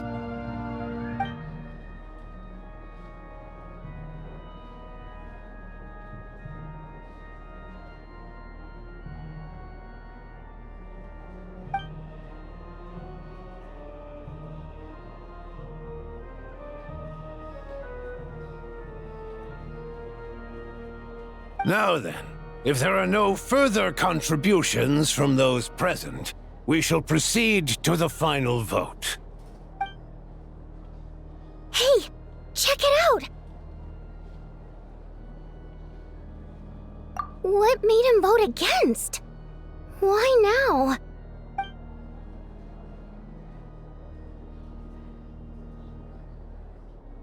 The votes have been tallied. Those in favor of continuing Project Stuzha total 61%, securing a clear majority. That was too close. The margin has shrunk yet again. Chuganov was a huge loss.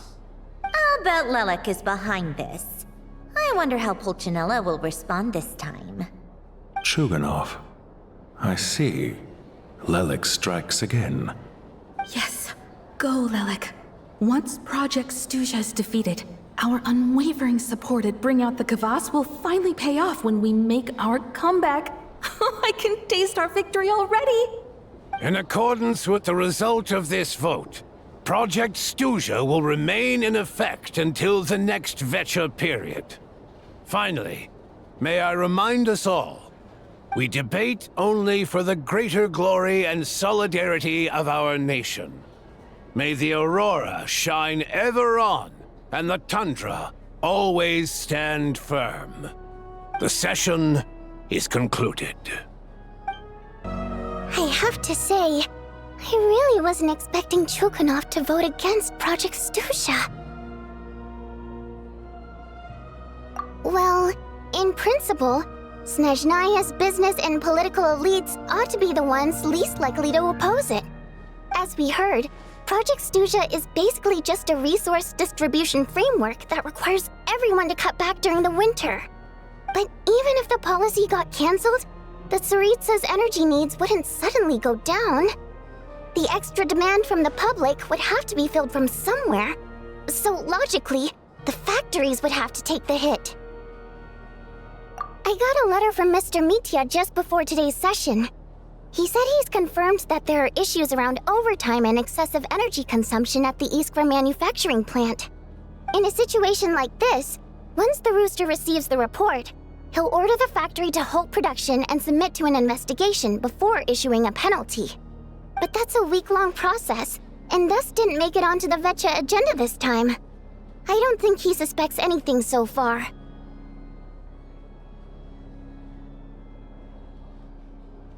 Exactly. And as you know, he's a very selfish person.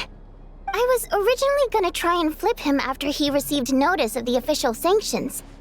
My plan was to convince him that the whole thing was completely unfair.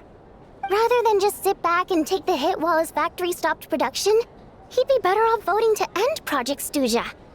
At least that way, no one else would be able to make any money either, because all the factories would suddenly have more limited energy to work with. But now, he's already voted against it, which means someone must have used more forceful means to change his vote, just like with everyone else who flipped. Yeah, no one knows why Lelek is so obsessed with ending Project Stuzha, but by the looks of it, he's inching closer and closer to success.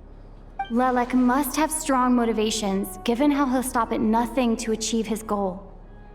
Maybe he knows the full truth of Project Stuzha. Maybe my next step should be to focus on him.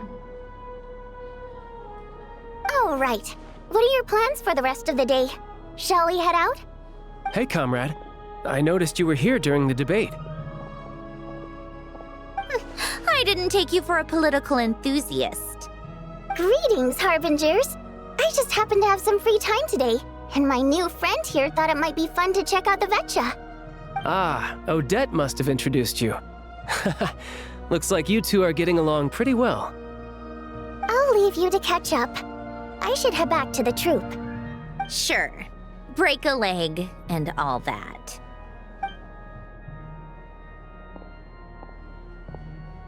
Thought it might be fun to check out the Veche, did you? Things are never that simple with you, Traveler. There's no way you're here for kicks and giggles. Tell me I'm wrong. Oh, yeah. To some, he's a captivating enigma. To others, he's the bane of their existence. No one ever thought that some anonymous nobody from the Rokot could cause such a stir. Huh? You want to look into Lelik? Then I'm sure his days of anonymity are numbered. What do you think, Sandrone? Fine by me, I guess. If the Traveler actually manages to expose Lelik, it'll be doing Pulcinella a favor. In return, it seems fair to let her in on what we've learned so far. My thoughts exactly. Sharing is caring, after all.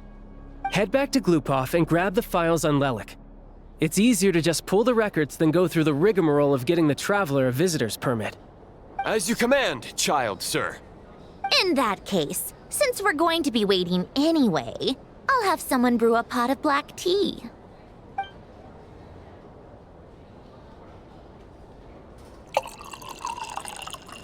One common thread among the many incidents Lelik has been involved in is that the victims are all too scared to share any real information about him. Clearly, he must have threatened them in some way. His modus operandi is to silently infiltrate the scene and leave a threatening letter behind. But neither the letters nor the crime scenes ever yield any clues to his identity. So all these files have to offer are short statements by the people affected. They don't give us a lot to go on. If nothing else, it shows we're dealing with a trained professional who's versed in counter-surveillance. Yes, and to that point, he often strikes in highly secure locations. The victims are high-ranking and influential people who take their personal security very seriously. Somehow, Lelik slips right into their rooms without making a sound. There's never any eyewitnesses, nor the slightest trace of a break-in. If he can get in and out undetected, it means he can strike without warning. Not that that's ever happened so far, but the thought is enough to scare these people sleepless. It's hard to believe that a human being could pull this off flawlessly every time, so they switched the focus of the investigation to Faye. Unfortunately, no one's found anything yet. Careful, don't underestimate me.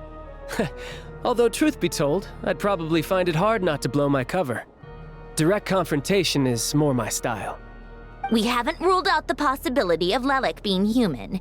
It's just, there can only be a handful of people in all of Teyvat who'd fit the profile. Faye, on the other hand, plenty would have the ability, but few would have the motive.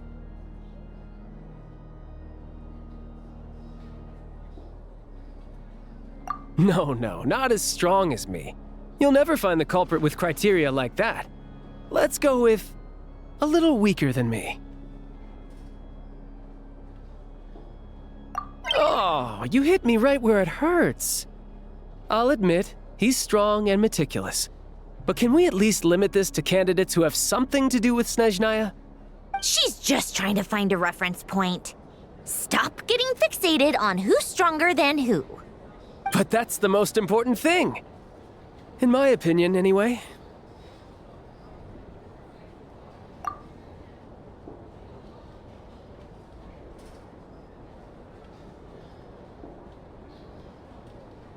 Odette? Yeah, that seems about right. Her skills are solid, and she's always calm under pressure. Except she's Fatui, so the likelihood of her working against us is pretty low. But yeah, much more accurate than your previous example, at least. No, wait a moment. Maybe we should interrogate that assumption. What do you mean? Which assumption? Her Fatui identity doesn't necessarily exonerate her. And when you think about it, The Rokot would be precisely what she needs to conceal her identity. Plus, she wouldn't need to be such a pro at covering her tracks. She'd already know where the Fatui will be and when, so she could choose the perfect time to act. Oh, yikes. I was just thinking out loud. Why is this starting to sound like such a convincing theory? Still, what reason could Odette possibly have for trying to call off Project Stuzha? Arlecchino would be the best person to ask. She knows Odette best.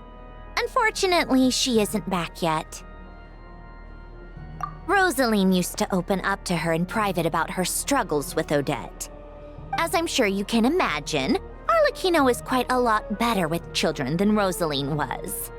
She gave her some tips on how to handle the situation, and Rosaline managed to reach a settlement with Odette before leaving. So I suppose there were at least no lifelong regrets left behind. Beyond that, I don't know the details about that side of things. But I do know that Odette definitely has a motive to hold a grudge against Project Stuzha.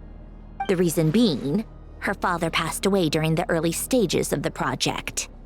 That was back before it had been named Project Stuzha, when things were still being worked out.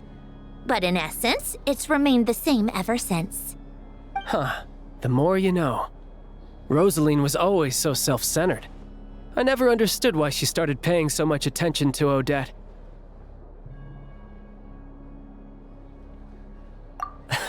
Is that such a surprise? If you cast your mind back, you may remember that Rosaline and I weren't exactly close. We had tea together a few times, but that was about it. Odette's past is no secret. Her father was a Fatus and her mother was a very famous ballerina. On the surface, it looks like she followed right in her parents' footsteps. But the truth is quite a different story. After her father passed away on a mission, her mother was overcome with grief. She broke her leg during a performance and could never dance again. Odette was only interested in ballet at the time, but this tragedy left the family with both breadwinners gone. They could barely make ends meet. Per Capitano's policy, family members of Fatui who died in the line of duty had to be appropriately accommodated and provided with adequate assistance. So, regardless of how Rosaline may have felt about it, it fell to her to resolve the issue of Odette's family's livelihood. In the end, the solution they agreed upon was to have Odette join the Fatui. Right, because the alternative would have been a one-off compensation payment, I guess. In that sense, joining up was definitely the better option. Still, she must have had mixed feelings about it, right? If she doesn't even like the Fatui. It's just a theory, a possibility. But as a motive for Odette to become Lelik, it holds up. That said, I have no idea where Odette's head is at right now, or what her conflict with Rosaline was about. Plenty of people were on bad terms with Rosaline. I have no intention of trying to figure it all out. Yes, but there's not much point in discussing that now. Yeah, back to Lelik. Since our investigations so far have turned up next to nothing, we've got nothing to lose by trying a new angle.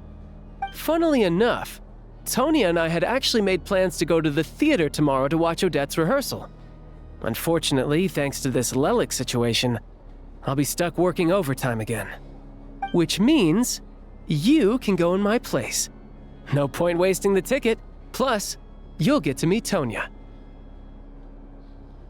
Spirit Seeker. Quite the classic ballet. It was passed down through Odette's mother's family for generations, though it hasn't been performed in years. But Odette's been practicing it diligently, and it's finally ready for a return to the stage. Excitement is through the roof. Tickets for the official performance sold out long ago. Tonya's excited for it too. She's desperate to see it no matter what. Personally, it's not really my kind of thing, but since she's my little sister, I had to figure something out. I've actually seen it several times before. The story's pretty straightforward. The lead character follows a trail of clues left behind by a spirit, gradually recovering her memories along the way. It's a tale of love and regret. so not exactly reinventing the wheel, at least by today's standards. But when that classic melody kicks in and the lead character begins to dance, it always gets me. It really is beautiful. Not an easy dance to do justice to, though. I know it's always been Odette's dream to perform this piece, but I'm not sure she's really ready. In that case, I think that even if she is Lelik, we should wait until her performance is over before we respond. I'll let you take it from here, comrade. Sounds like you've made a ton of progress today. It's good that everything's going so smoothly. Next step is to head back to the theater and get a clear answer from Odette. Either way, Paimon doesn't get the sense that she's a bad person. Sure, she might have done some pretty extreme things, but Paimon bet she has her reasons. Maybe this is going too far, but with everything she's managed to do so far, wouldn't it make more sense in theory to be even more, heavy-handed? Why leave a letter when she could, we know there are plenty of other ways to keep people in line, right? The point is, she could have gone further, but she didn't. So, if it is her, she's got some principles at least. Yeah! Well, all you can do is follow the facts wherever they lead. No change, really. But that thing Paimon told you about yesterday? Paimon feels like she can sense it more clearly now. Hearing you talk about your day makes Paimon itch for an adventure. If only she could be there with you so we could experience it all together. Yeah, I wish you could be there too. I'm not used to adventuring alone. But don't worry, we'll get to the bottom of this. Guess it's just one of those things. Never mind. Paimon will behave herself and keep resting.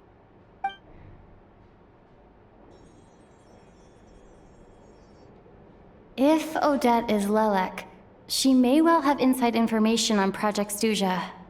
Her father was involved with the project's early implementation and tragically died in the process.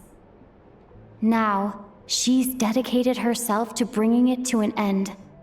It's hard to imagine she could have gotten this far without knowing anything at all about the Tsaritsa's true intentions. When she spoke to us as a member of the Fatui, how much did she let on? And how much was she hiding? Only time will tell. Maybe tomorrow everything will be answered. Hey look! It's snowing! Could be a tough day ahead. Make sure you wrap up warm tomorrow.